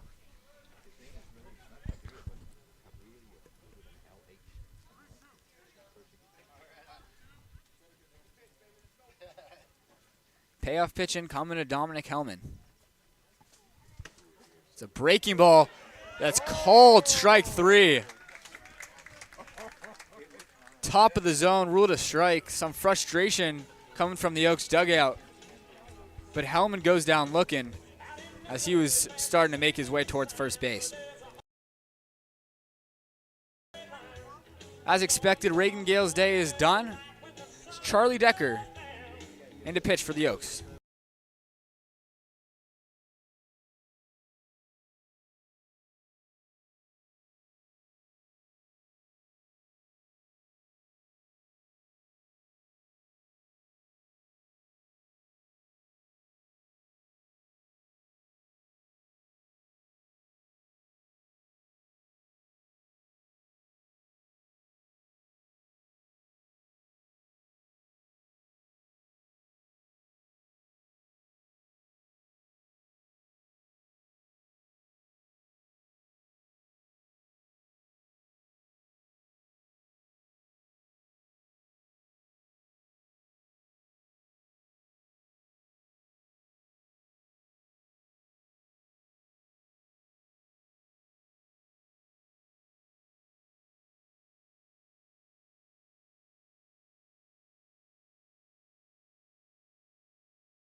Charlie Decker New pitcher on the mound for the is the Oaks, new number pitcher for the 3, Oaks to Charlie Decker. begin the 6th inning. He replaces Reagan Gale, who threw one scoreless inning, no walks, no hits, and a strikeout. Oaks pitching have retired 9 Leading straight, off for your Foresters number hitters, 37 center fielder, including 13 out of the last 14. Sebring. It's a very tough stretch in this Foresters lineup that Decker's facing. 2, 3, 4, Sebring, Pompey, Souza. All very dangerous hitters up there. Ryan Humphreys faced the same stretch of hitters in the 3rd and struck out the side. Sebring singled and was stranded at 3rd in the 1st, and then struck out in the 3rd.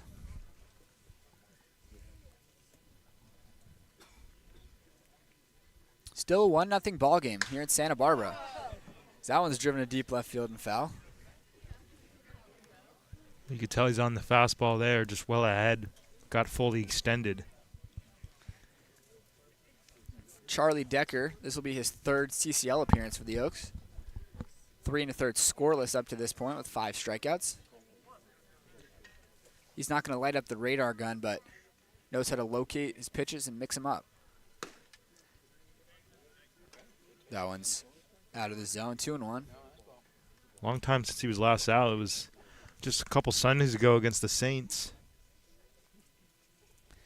Decker out of the University of Puget Sound, where he had a sub-4 ERA this year, 3.86. Another car. And that one drilled a moving car, actually. The car was driving right past and just got nailed. There's a car magnet on these balls, it seems like. 2-2 the count to Jonas Sebring, who's looking to avoid going down on strikes for the 2nd time today. Decker shakes a couple times before coming home. That one's chopped foul. Good pitch there from Decker. Sebring just asking the home plate umpire if that would have been called a strike. Probably would have missed down and out of the zone. Still, though, can't be too careful with 2 strikes. A lot of soft stuff, as you mentioned, doesn't light up the radar, but sometimes he can sneak fastballs by guys if he sets it up right. And there's a filthy breaking ball. 10 consecutive Foresters hitters retired. By Finney's Craft House, number 5, the DH, TJ And Charlie Decker strikes out the first batter that he faces in this one. And not even close to that. Just way out ahead. Throws the barrel around. And as a pitcher, you got to take that as a confidence booster. Just getting that result from a hitter, especially to strike him out. It's TJ Pompey now, who has walked and singled in this one. That one's in there for a strike on the outside corner.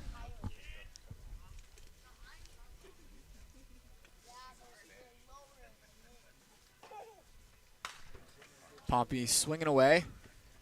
0-2. I got another one. Sounded like. Yeah, hit another car, Is that 4 today? at least. I think that's 4. These balls are collecting victims. Wow.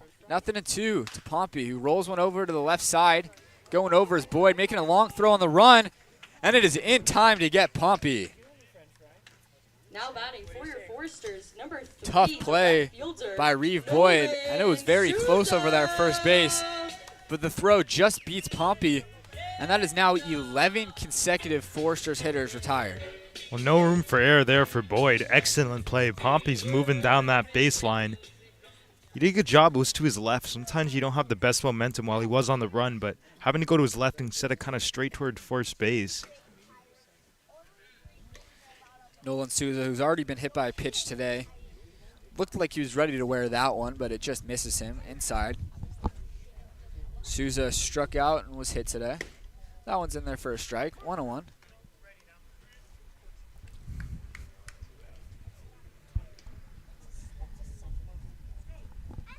Decker looking for another 1-2-3 inning for this Oaks pitching staff. That one is lined into left field, and that snaps a streak of 11 consecutive Now batting for the Foresters hitters Foresters, retired, sponsored by BMW Santa Barbara. and that is Number the 8, first the hit third for Santa baseman, Barbara Daniel Patterson. since the first inning, actually. Only the first base runner since a Ryan Taman walk in the second, and only the second hit of this one for Santa Barbara.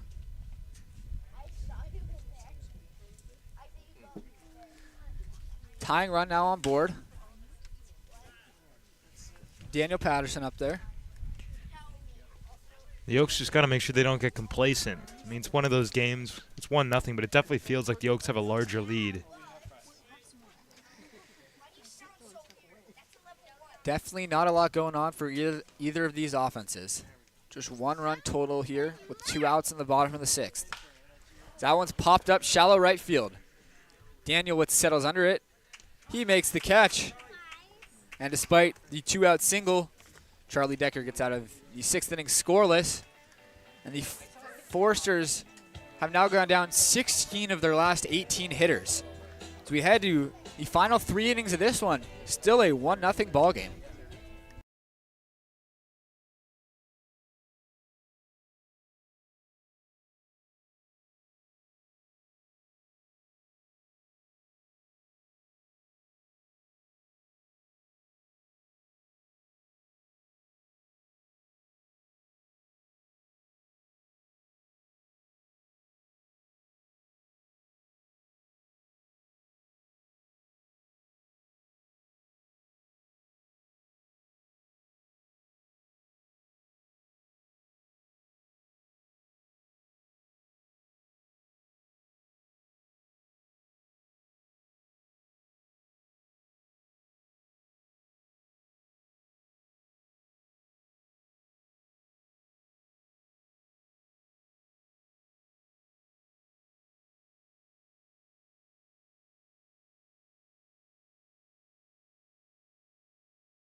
Third base, Boyd. The top of the 7th inning here. We're getting late in this one. The Oaks still lead 1-0. The lone run coming on a Jordan King single back in the 3rd.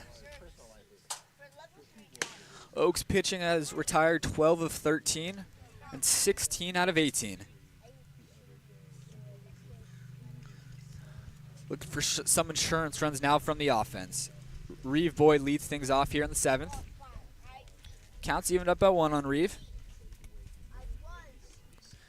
A player of the game performance for Boyd in his debut against Compton with 3 hits, including a bases clearing triple, but has yet to pick up a knock since then. That one's on the corner, 1-2.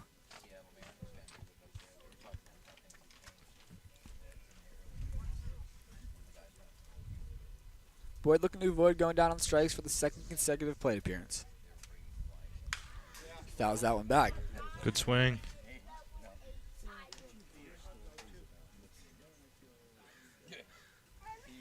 Boyd redshirted his freshman year at Oregon State.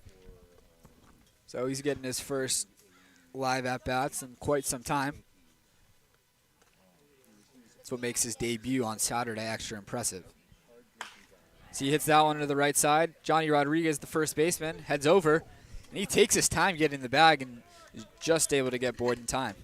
Now batting for the Oaks, number 32. You like to see that shortstop, hustle from Cooper Reeve Boyd. Chef.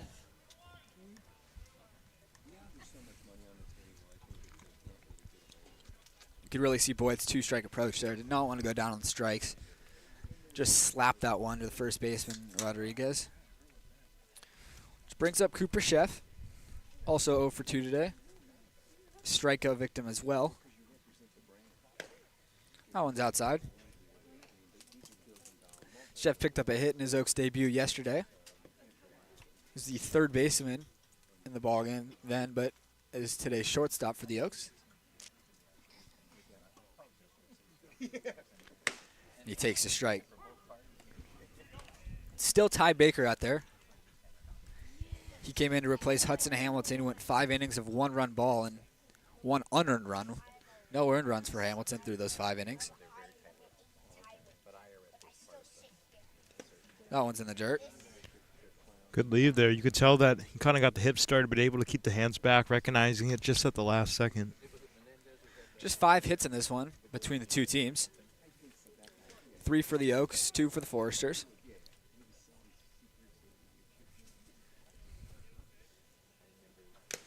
Chef foul tips that one into the glove. 2-2.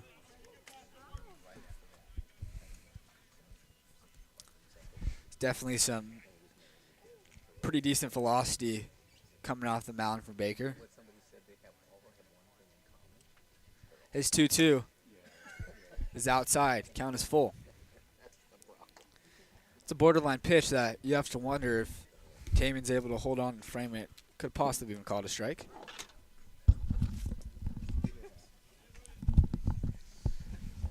Chef has worked the count full. Pitch from Baker is driven out to deep center field. Going back on it is Sebring. He stops just in front of the fence and makes the catch for a long out number 2. Oaks, number 11, the catcher, Marcus Galvan. Kind of deja vu there for the Oaks. Nothing you can do. Ball struck well to dead center, but again, I think the wind may be knocking down these balls, especially right at the wall. That's off the bat, that ball had a very, very, very high exit velo. Now it's Marcus Galvan with nobody on and 2 out. As per usual with Galvan, aggressive on the first pitch and fouling it away. Looking to avoid the hat trick today is Marcus. He's gone down looking in each of his first 2 plate appearances. Even in the count out 1.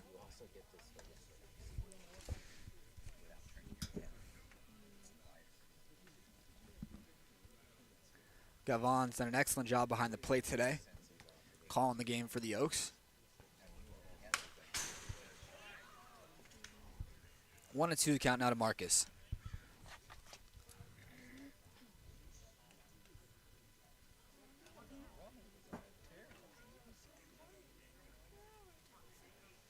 Galvan in a 2-strike hole for the 3rd time today. Looking for a different result this time around. Great leave on the breaking ball, 2-2. Recognize that right away. Yeah, for a pitch that was a strike for a long time, Galvan took it pretty easily. 2-2. Another breaking ball. Another great take from Galvan, who works the count full, 3-2. Jack Brooks waits on deck. The payoff pitch from Ty Baker. It's in the dirt. No surprise he went to the heater there, wanting to challenge him, but just comes up short and spikes it. Galvan reaches after a Now very batting for the Oaks, long number and 6, competitive left at-bat. fielder Jack Brooks. Which brings up Jack Brooks. Brooks making his 2024 CCL debut. Sophomore to the University of Oregon. Struck out in the 3rd, but then singled and stole 2nd in the 5th. And he goes after the first one here, fouls it away.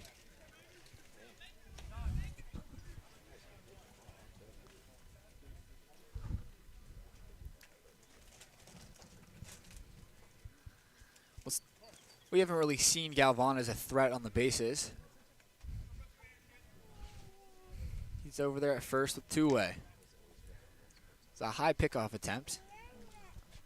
Rodriguez definitely is shielding his eyes from the sun right now.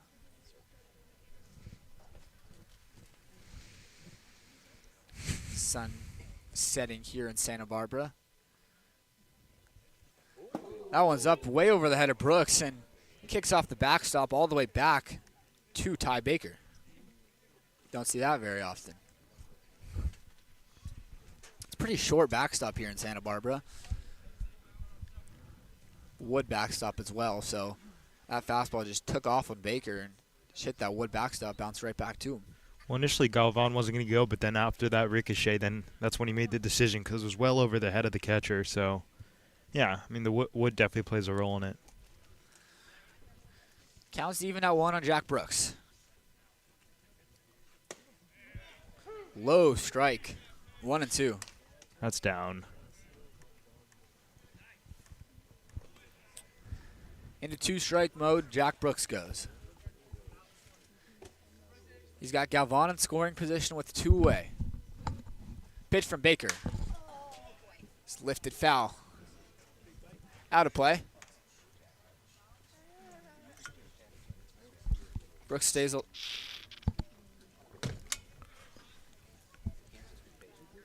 Be another 1-2 to Brooks.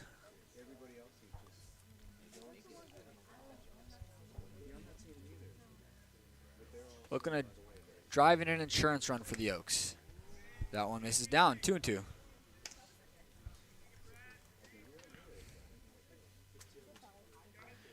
Jack Brooks, a very disciplined hitter up there. Does not expand the zone very often. Got the count even at 2. And Galvan at second with 2 away. Oaks lead 1-0 here in the 7th. Baker's 2-2. He's in the dirt. 3-2. Well, with the number 9 hitter on deck, you know he's going to definitely want to. I'd assume he'd challenge him here at the fastball. That's what he tried to do with Galvan, but missed. So, and Brooks, very good hitter out of the 8 spot. Brooks goes after this one, hits the shallow left field. Coming in is Souza, and he drops it. It goes off the glove of Nolan Souza, and Jack Brooks can run. Brooks gets the wave home. The throw will not be in time. And for what feels like the 3rd or 4th time this year, the Oaks have a Little League home run. Unbelievable, man. The Oaks, number 9, right Especially like a fielder. team of this caliber, you don't expect that at all. That's as routine as you can get. It looks like he overran it and then tried to go back to it, and that's what I was talking about. These balls, they tail off the bat to the left side. I was talking about the right fielder and the right-handed batter, but yeah, he most certainly overran that, realized at the last second, and it kind of just goes off his glove. And as you mentioned, Brooks has got wheels. He might have that Corbin Carroll stance, but he's also got the speed. Yeah, and great hustle, too, from Jack. As that ball hit the glove of the left fielder, Souza, he was already rounding second base. Running out of the box, that's what you want to see from any hitter. Because if he's just dogging it, like that's a double at most. 100%. Brooks was able to score easily. Wow. Pretty lengthy meeting there. Probably just to calm down your guy in the bump, especially when you make your pitch, you think you got out number 3, and all of a sudden 2 more runs home for the opposing side. Well, what would have been an inning-ending flyout to keep this a 1-run ball game turns into a Little League home run for Jack Brooks, and the Oaks lead 3-0, and they might not be done. A jam shot hit for Lucas Daniewicz keeps this inning going for the Oaks. Now batting It's now for the 3rd Oaks, broken number bat, 4, both sides, 2 for the Oaks and 1 for the Austin Foresters. So we got 3 broken bats, 5 hit cars, whatever that play that just happened was. Just a chaotic game here in Santa Barbara. More like your average Conejo Oaks baseball game, I'd say, this season at least. Austin Carrillo up there now for the 4th time today.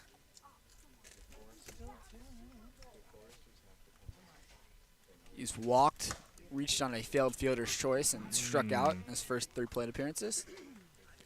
Austin immediately asking the home plate umpire about that one. That looked like it was at least out, maybe even up, but as we've mentioned this game, Austin has a very good feel for the strike zone. That one's nearly the same spot, just a bit higher. Rule the ball, 1-1. Clearly trying to go back to that exact pitch, but that one most certainly a ball. Missing, as you mentioned, high.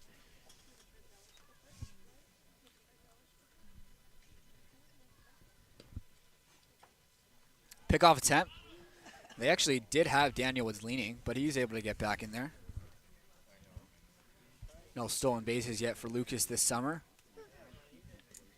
but clearly Foresters are sensing he might try. Let's see him run with those quads.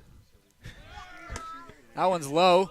Throw down as Danielitz slides in there safely. Not a great jump, but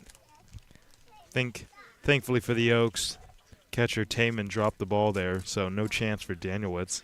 The Oaks really haven't stolen too many bags this season. Coming into today, Justin Rubin had 3, Austin Carrillo has 4, and then Beltowski with 1, and Brandon Anderson with 2. Other than that, no stolen bases for the Oaks until Jack Brooks and Danielitz each picked up one of their own today. There's a borderline 1-1 pitch called a strike from Carrillo. 1-2 now. That one's lined up the middle, and it's going to be caught by Jonah Sebring, who takes away a hit and an RBI from Austin Carrillo. But the damage has been done. The Oaks lead 3-0 as we stretch in this one here in Santa Barbara.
It was just the one inning for Charlie Decker, who's done after giving up 1 hit, no walks, and a strikeout. Replacing Decker Now batting, number is 33, Ty Walton, Johnny Rodriguez. the newly transformed pitcher. Very different look for the Foresters. Decker, kind of that soft tossing lefty, and then you got Walton who just blew 93 right by him on that pitch. And for Walton, came into this summer as a position player. No more. He's now become a pitcher full-time. He's having a blast doing it as Ty, who quickly gets ahead of Johnny Rodriguez 0-2.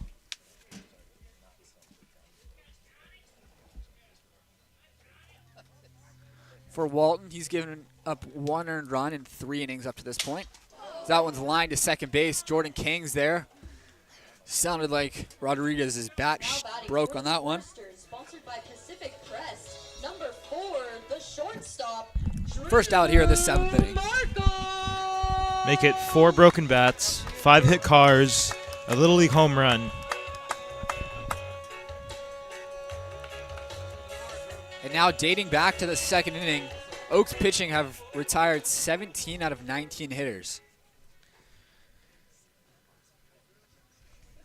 That one is in their first strike.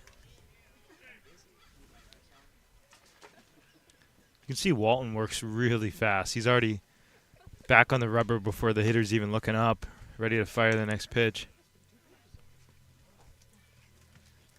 And it is 15 out of 16 retired by this Oaks pitching staff. It's a high strike. 1-2 the count.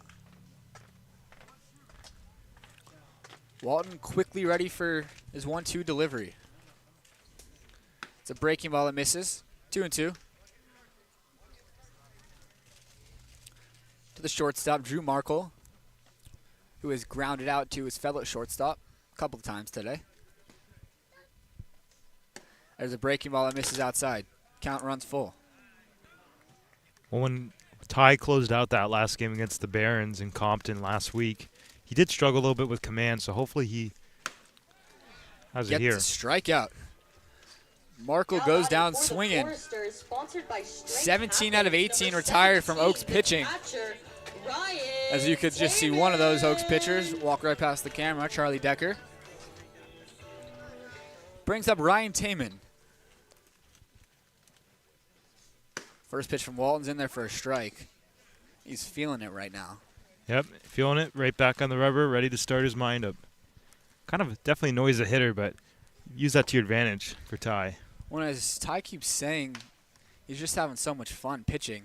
Who wouldn't have fun when you're mowing down hitters like this? Can't argue with you there. It's a broken bat line out and then a strikeout of Markle. Now Walton quickly has Taman in a 1-2 hole. Working quickly out there. The pitch. It's a breaking ball that misses outside. I just don't know how he has the endurance for this. 2-2. Whew.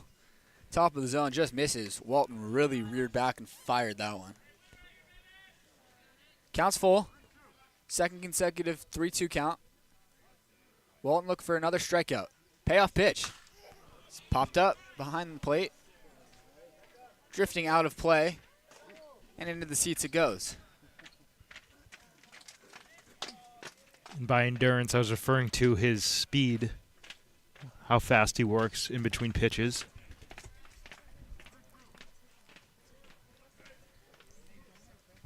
Getting ready for the pitch clock in the fall. Absolutely. Couple shakes before he fires a breaking ball that just misses. Now batting for the Foresters. It was sponsored by definitely high, but we've seen that called against Dominic Hellman, although Galvan didn't really make an effort to stick it, but it was a ball. It's the 9-hitter now, Caden Peterson, who's 0 for 2 today after coming into today's ball game, 6 for 11 this summer. That one's in there for a strike. Even with the runner on first, Walton working quickly. That one's upstairs, 1-1. Ty's got one more year of eligibility, so, you know, he's going to bring that pitching skill to it, and he's going to love it. Still yet to pitch in collegiate baseball, only summer ball. One thing Walton's got to be wary of here with the runner on first base. I know he's working quickly, but he's just got to make sure he fully comes set here, which he's done so. It's just very close the last couple of pitches. 3-1 the count to Peterson. Having not had too much experience on the mound, do you think this is a situation where Walton feels much more comfortable in the windup than in the stretch? Yeah, I mean, I'd say so. Depends on, like, what he's always done. This one's popped up. Right field, behind the bag, long run for Jordan King, who makes the catch. We all held our breath here after the top of the 7th inning, but King holds on. That's a scoreless 7th inning for Ty Walton. The Oaks are 6 outs away from beating the Foresters. We head to the 8th, nothing.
Number 18, the second baseman, Jordan Kang. Oaks lead 3-0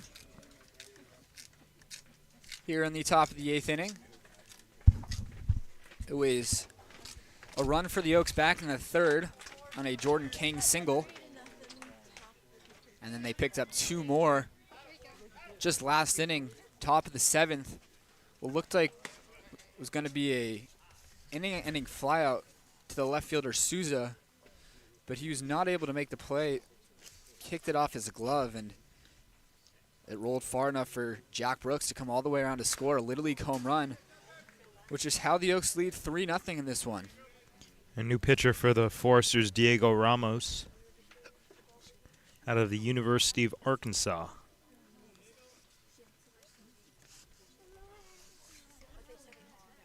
Ramos, another guy coming off his freshman year for the Foresters.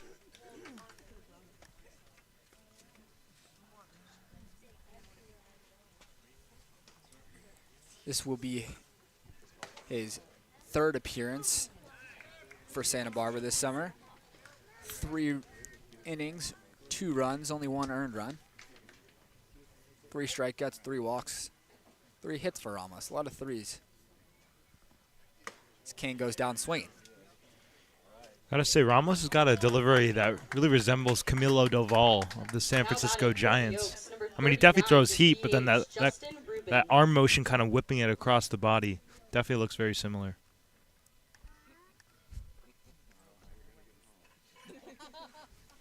Brings up Justin Rubin.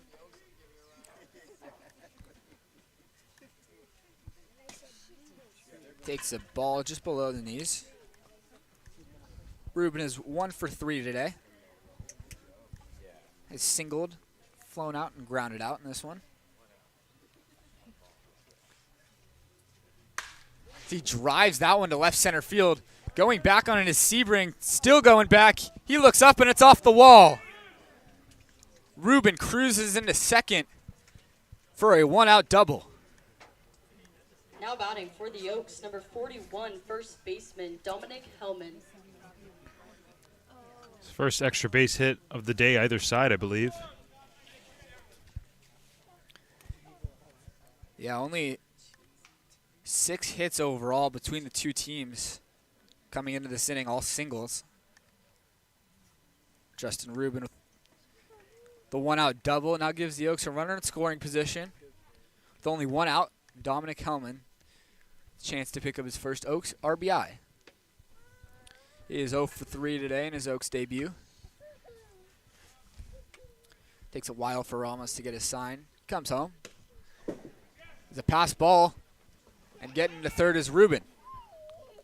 It's a really big 90 feet for the Oaks. A lot of those miscues there from behind the plate today we've seen.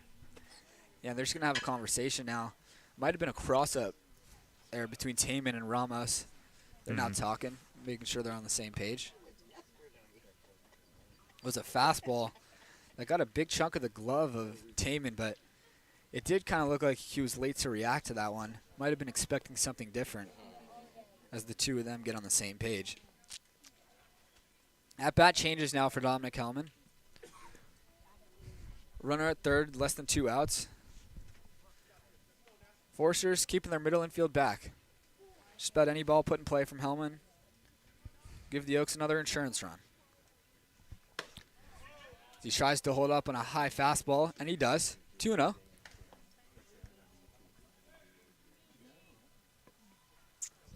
Hellman, a lot of pop in that bat.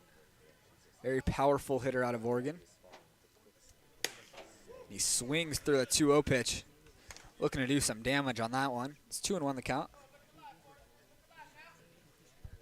Well, the infield back, all you really need is a ground ball. Sac fly works too. Fouls that one back. 2-2. Another really big swing from Hellman. Who's now going to step out and reset himself. Hellman's got the Oregon protective gear, the elbow guard, the Oregon leg guard, as the Foresters bring their infield in now with 2 strikes. Hellman will look for something to elevate. And he hits one sharply on the ground to third base. Coming home without a slide and coming in safely is Justin Rubin. Weird play is Now batting for Rubin the was Oaks, number might not have been 5, expecting a throw to come home. He doesn't slide, but he is in there safely. Well, Reeve Boyd there, he's got to help him out on deck. Reeve Boyd now up, usually on deck hitter. I mean, it happens so fast to side with Reed there for a second, but definitely something that you want to see, at least saying down, down, down verbally, even if you're not present at the plate, with how quickly that play developed. That's a big insurance run for the Oaks, who lead 4-0 now.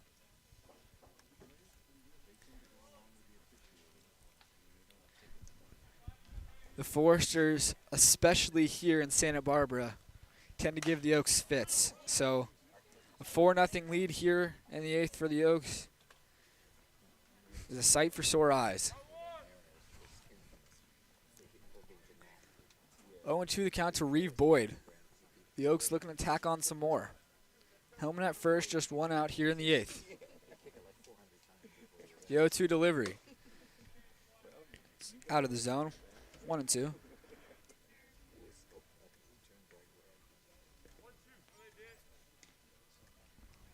Boyd reached the Super Regional with Oregon State this year. That one's away.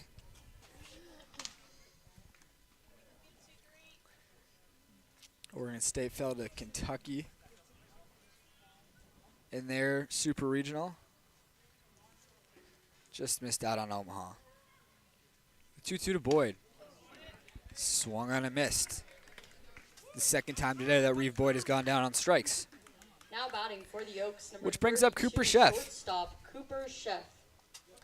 Another guy who's 0 for 3 today for the Oaks. Looking to pick up his first knock of the day.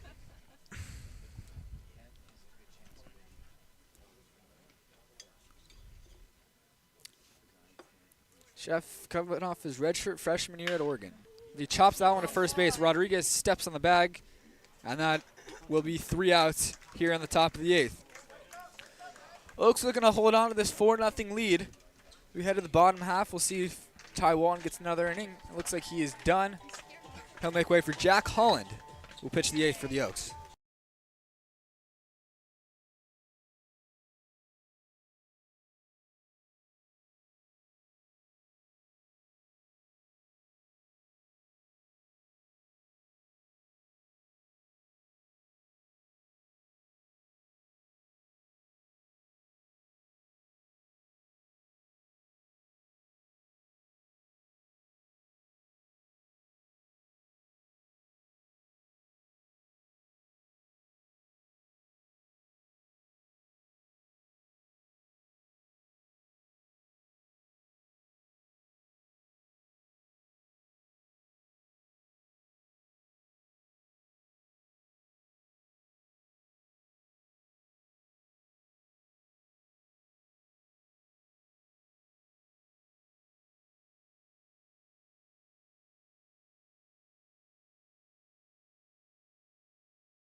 Jack Holland is the new pitcher. This will be his third appearance of the summer. 5 innings, 2 runs allowed up to this point with 4 strikeouts. He's got a big task now facing the top of this Foresters lineup with the Oaks leading 4-0. It's D. Kennedy up there, who's 0 for 3 today with a pair of strikeouts.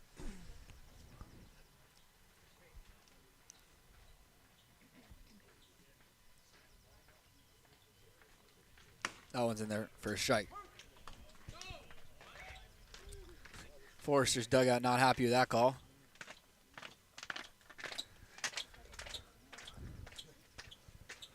One on one the count to D. Kennedy. That one's on the corner. 1-2.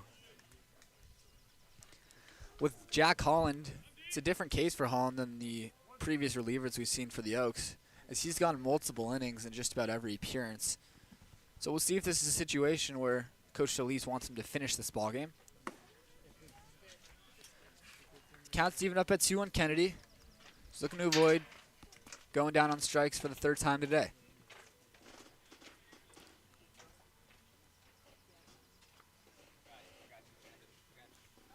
Holland ready for his 2-2 delivery.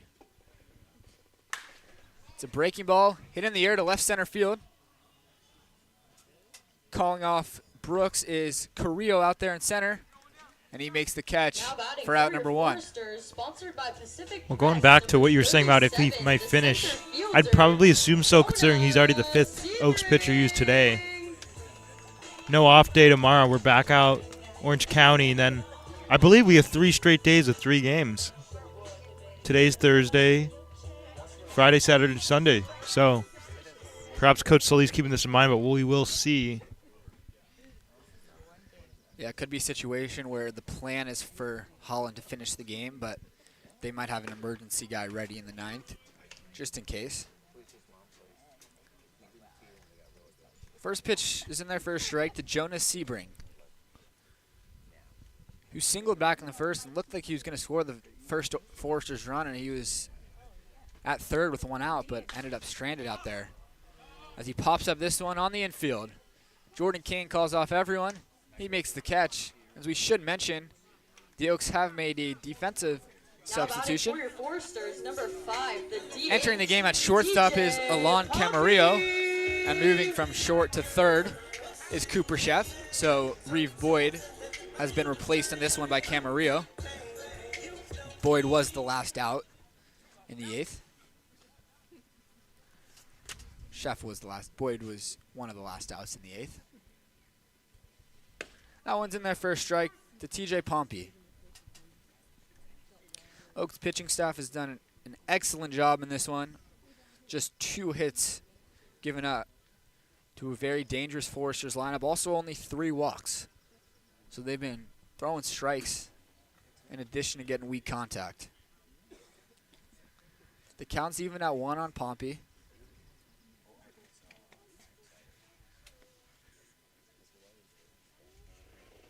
Pompey today is 0 for 2 with a walk. He was one of Ryan Humphrey's 5 strikeout victims. That one's chopped foul. 1-2.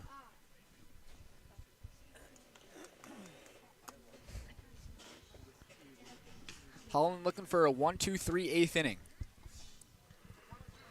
Oaks 4 outs away from picking up a big victory down up here in Santa Barbara.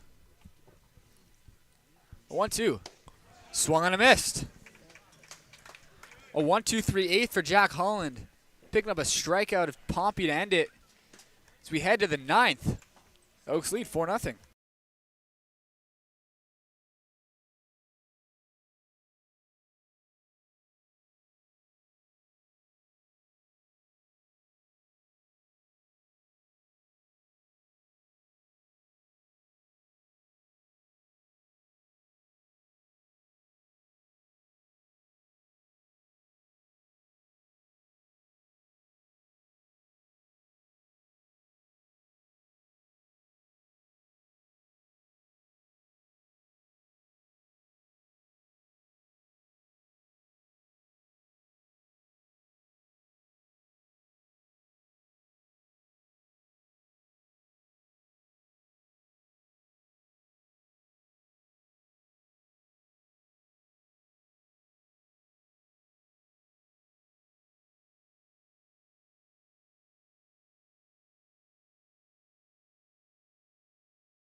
What the?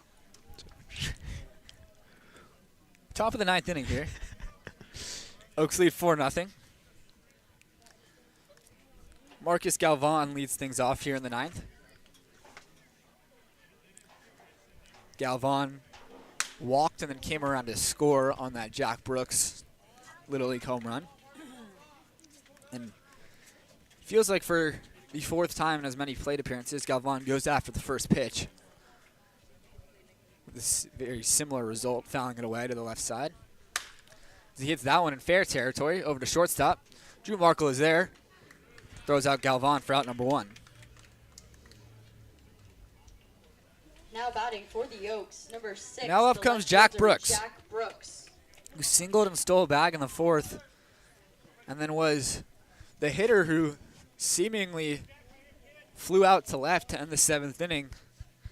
But the ball was dropped out there by Nolan Souza, and Brooks, with his heads-up base running and speed, was able to come around and score. He goes after the first one here and fouls it back. Brooks nodding his head after that one. Might have felt like he was on it. Still Diego Ramos out there. He's the third Foresters pitcher today. They got 5 innings of 1 unearned run from Hudson Hamilton. Then 2 innings from Ty Baker, who gave up 2 unearned runs. And now it's Ramos. That one's at the top of the zone, called a strike, 1-2. Well, as you said, a returner from 2022. So this is my first time seeing Brooks, but it's definitely fun seeing him run. He's got some wheels. That one's up and away, 2-2. Very likable kid as well. A couple of years ago, when he made his Oaks debut, Brooks was one of just 2 incoming freshmen. The rest of the roster, some upperclassmen, but he fit in really well. 2-2. Swung and a missed. Brooks goes down swinging. It's his second strikeout of the day. Now batting for the Oaks. Brings up number Lucas 9, Danielewicz. Right fielder, Lucas Danielewicz. It's a nice day at the plate today for Lucas, who's reached in 2 of his 3 plate appearances, including a single and a stolen base. Also scored a run back in the 3rd. Looking to keep this inning going and flip the lineup over to Carrillo. We'll see if it's Jack Holland back out for his 2nd inning, or if the Oaks decide to go with their 6th pitcher of the day. Danielewicz is late on that one. Count's even up at 1. He scored the first run of this game, and it was the only one in this one up until the 7th inning. Just upstairs, 2-1.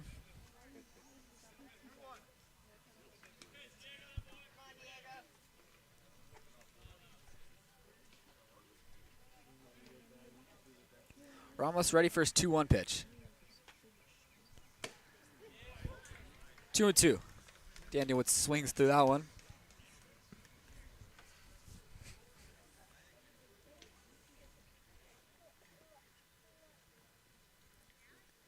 Two on its way. Danielewicz goes down swinging. So a 1-2-3 9th inning for Diego Ramos. The Oaks are now 3 outs away. So we head to the bottom of the 9th.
number 3, the left fielder, Nolan. It is Jack Holland back out there for his second consecutive inning.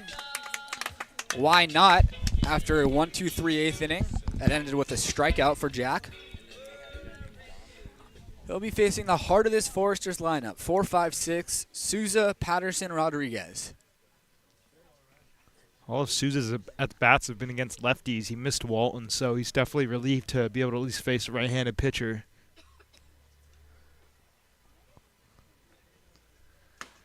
That one's in there for a strike at the top of the zone. Nice front door. Little bender right there. He's got that working. I think it'll be an indication of good things to come in this inning.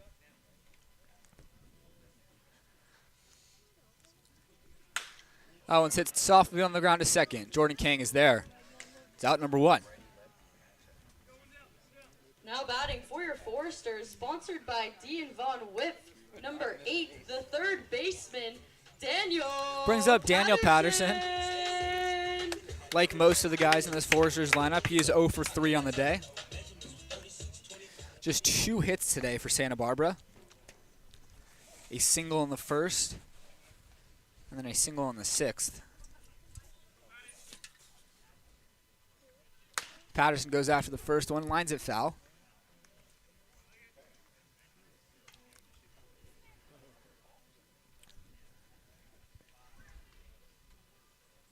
Patterson this summer, 3 for 20. That one's away, 1-1.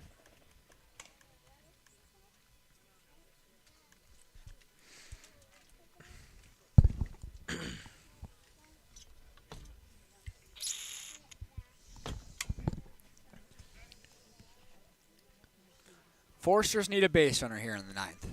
They need a few. Starts with 1, though. Oaks lead 4-0. 1 run in the 3rd, 2 runs in the 7th, and 1 in the 8th for the Oaks. 3 of those 4 have been unearned. As that one's hit sharply up the middle, Jordan King ranges to his right. Tough play, and a good stretch over there by Hellman for out number 2. Great play. Momentum carrying him towards left field. Has to plant, make a strong throw, fires a strike.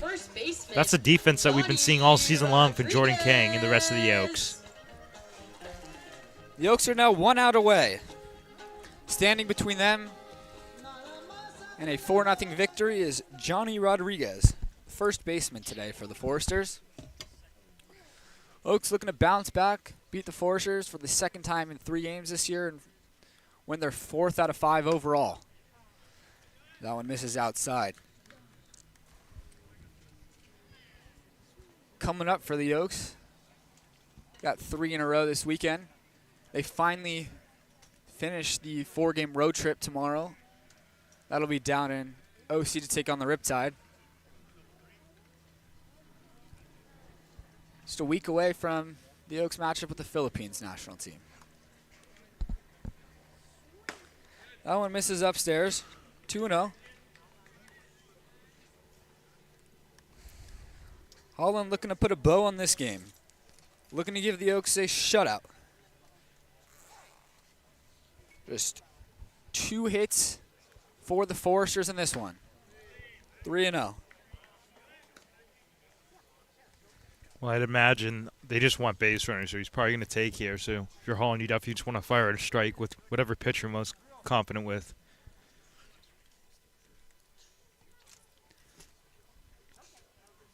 Holland ready for his 3-0. And misses. Oh, very late strike call. It did look like it was a strike either way, but Borderline low. it's just a very late call. That was odd because, I mean, he just completely waited there. And after he was a couple steps down, then he finally signaled a strike. It's 3-1 now to Johnny Rodriguez. The Foresters' only hope. Oaks lead by 4. 2 outs in the 9th. Jack Holland looking to retire all 6 batters he faces. Walks Rodriguez. No harm, no foul, though. For the Foresters, sponsored by Finney's Craft House, number Still need a couple 18, more of those if you're Santa Barbara to get the tying run up to the plate. As we do have a pinch hitter. Instead of Drew Markle, it is Jack Holman, who started yesterday's ball game for Santa Barbara. Tuesday's ball game, I should say. Really big boy up there. 6'4", 225.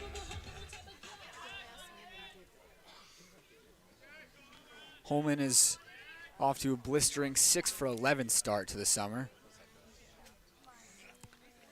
It's the last chance for Santa Barbara. That one's outside.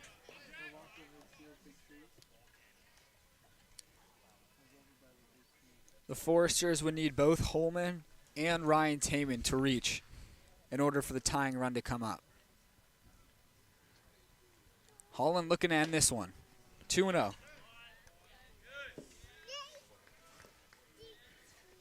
Holland came in the 8th and threw a 1-2-3 8th inning on just 11 pitches.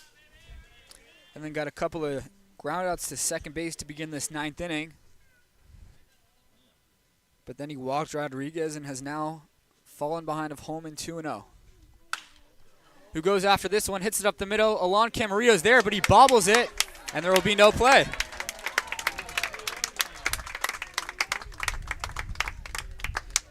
An unfortunate one there for the Oaks, as looked like it was going to be the final play of the game. But it eats up Camarillo over there a little bit, and the tying run is now in the on-deck circle with 2 outs. Well, it's hit softly, and I think that's what worried Alon. So he was kind of thinking about the throw to first before he really got the ball from the ground. Marcus Galvan heads out to the mound to talk with Holland. Just want to make sure they're on the same page now with the runner on second. Ryan Taman, the catcher, is up there looking to extend this game for the Foresters. Looking to put the tying run at the plate as it waits in the on-deck circle. Taman is 0 for 1 today with a couple of walks. First pitch misses inside. And in the on-deck circle, instead of Caden Peterson, it is Nick Sanders, who you have to imagine is a more powerful hitter. As Foresters were looking for a tie should Sanders get up there. Holland's 1-0. He's upstairs, 2-0.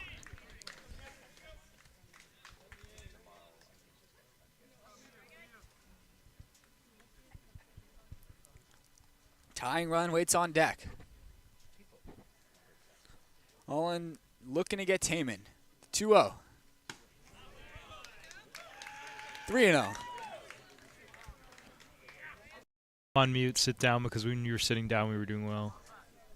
Yeah.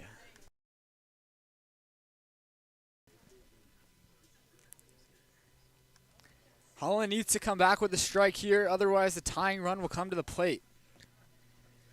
It's a 3-0 count to Ryan Taman. And their first strike, 3-1. More of that now from Holland. We have no view of the Oaks bullpen, so we're not sure if there is an emergency guy up. But it seems like it's Jack Holland's game to finish. Rodriguez at second, Holman at first. 2 outs here in the 9th. Pitch from Holland. Strike 2, top of the zone. A lot of frustrating voices coming from the Foresters dugout as well as the Santa Barbara fans here. Holland now 1 strike away. Count is full, 3-2. Tying run waits on deck. Jack Holland ready for his payoff pitch. And it misses for ball 4.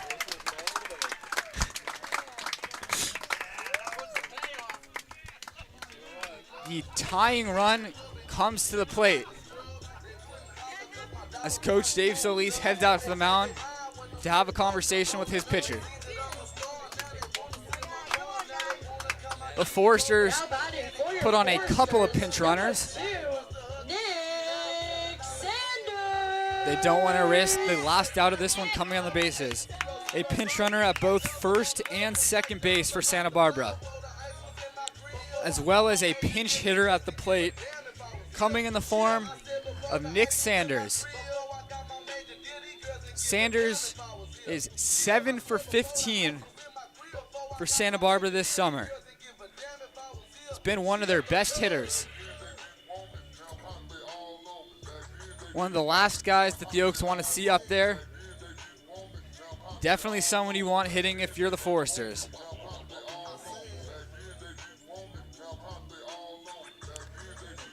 Coach Bill Pintard just making sure he's got all his substitutions down at the home plate umpire. Sanders is up there ready to go.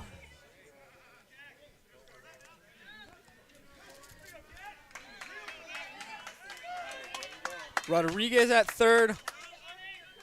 Pinch runner Bollinger at second, with another pinch runner over there at first in Dylan Flabo.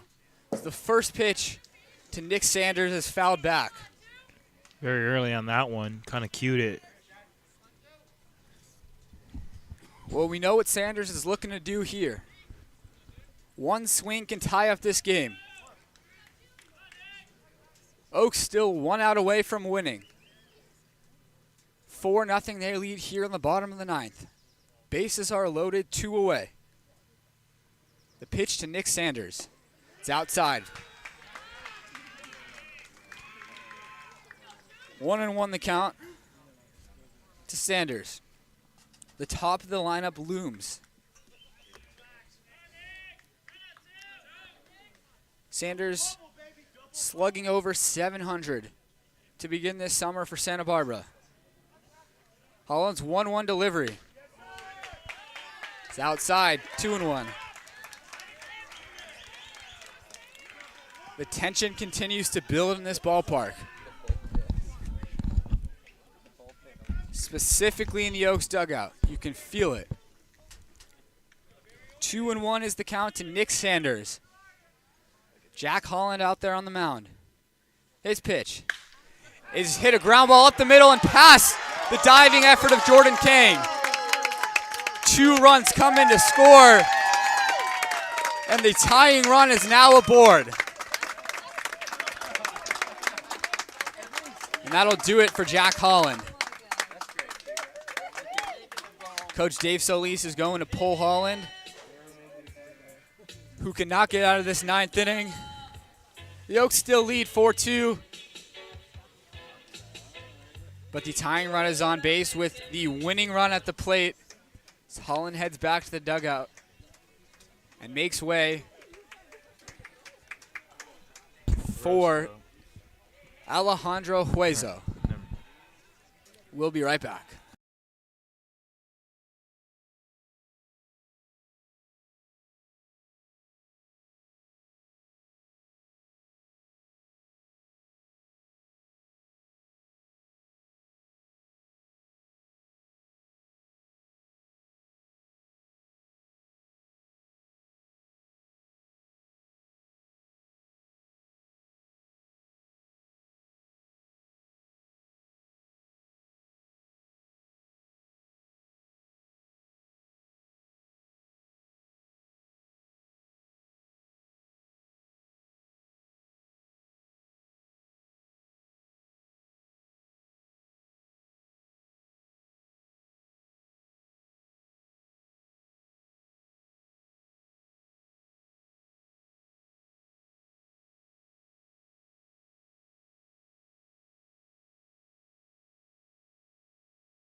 Alejandro Hueso is the new pitcher for the Oaks. Just his second appearance of the summer. And it cannot come in a bigger spot. 2 on, 2 out here in the bottom of the ninth. The tying run, Sanders at first. The winning run, Kennedy at the plate. First pitch from Hueso is upstairs. Kennedy is 0 for 4 in this one. One swing could tie or win this game. Hueso ready.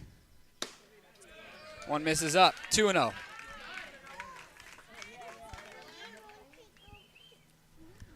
Waiting on deck is Jonas Sebring. The heart of the Foresters lineup coming up.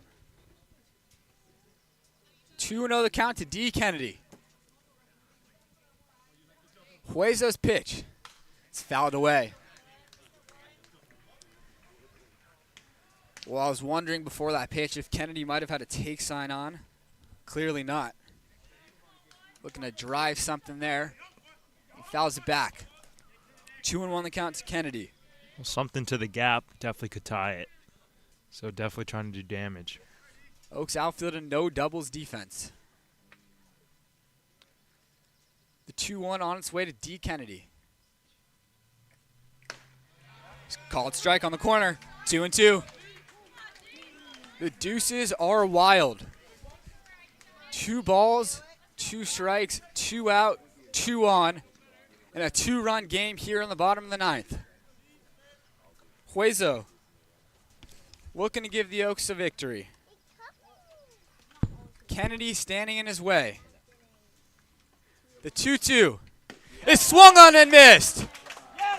Alejandro Hueso comes in a huge spot and picks up a massive strikeout to give the Oaks a 4-2 victory. It was a nail-biter here in Santa Barbara. The Oaks led for the majority of this one. They led up until 2 outs in the 9th inning, and out of nowhere, the Foresters put the tying run on base, the go-ahead run at the plate, and Hueso comes up with a big strikeout to give the Oaks a victory. It's always tough here to win in Santa Barbara, as we saw on Tuesday with the Oaks falling 12-5, but a huge bounce-back win for the Oaks, who have now won 4 out of 5. The winning pitcher on this one was Ryan Humphreys, who went 4 innings, giving up just 1 hit and striking out 5. The entire Oaks bullpen was dominant today, giving the Oaks a 4-2 victory. Tomorrow, the Oaks travel down to Orange County, the last game of a 4-game road trip to take on the Riptide. For all of us with the Conejo Oaks broadcast crew, Max Schwartzberg, I'm Josh Mechanick, and we'll talk to you guys tomorrow.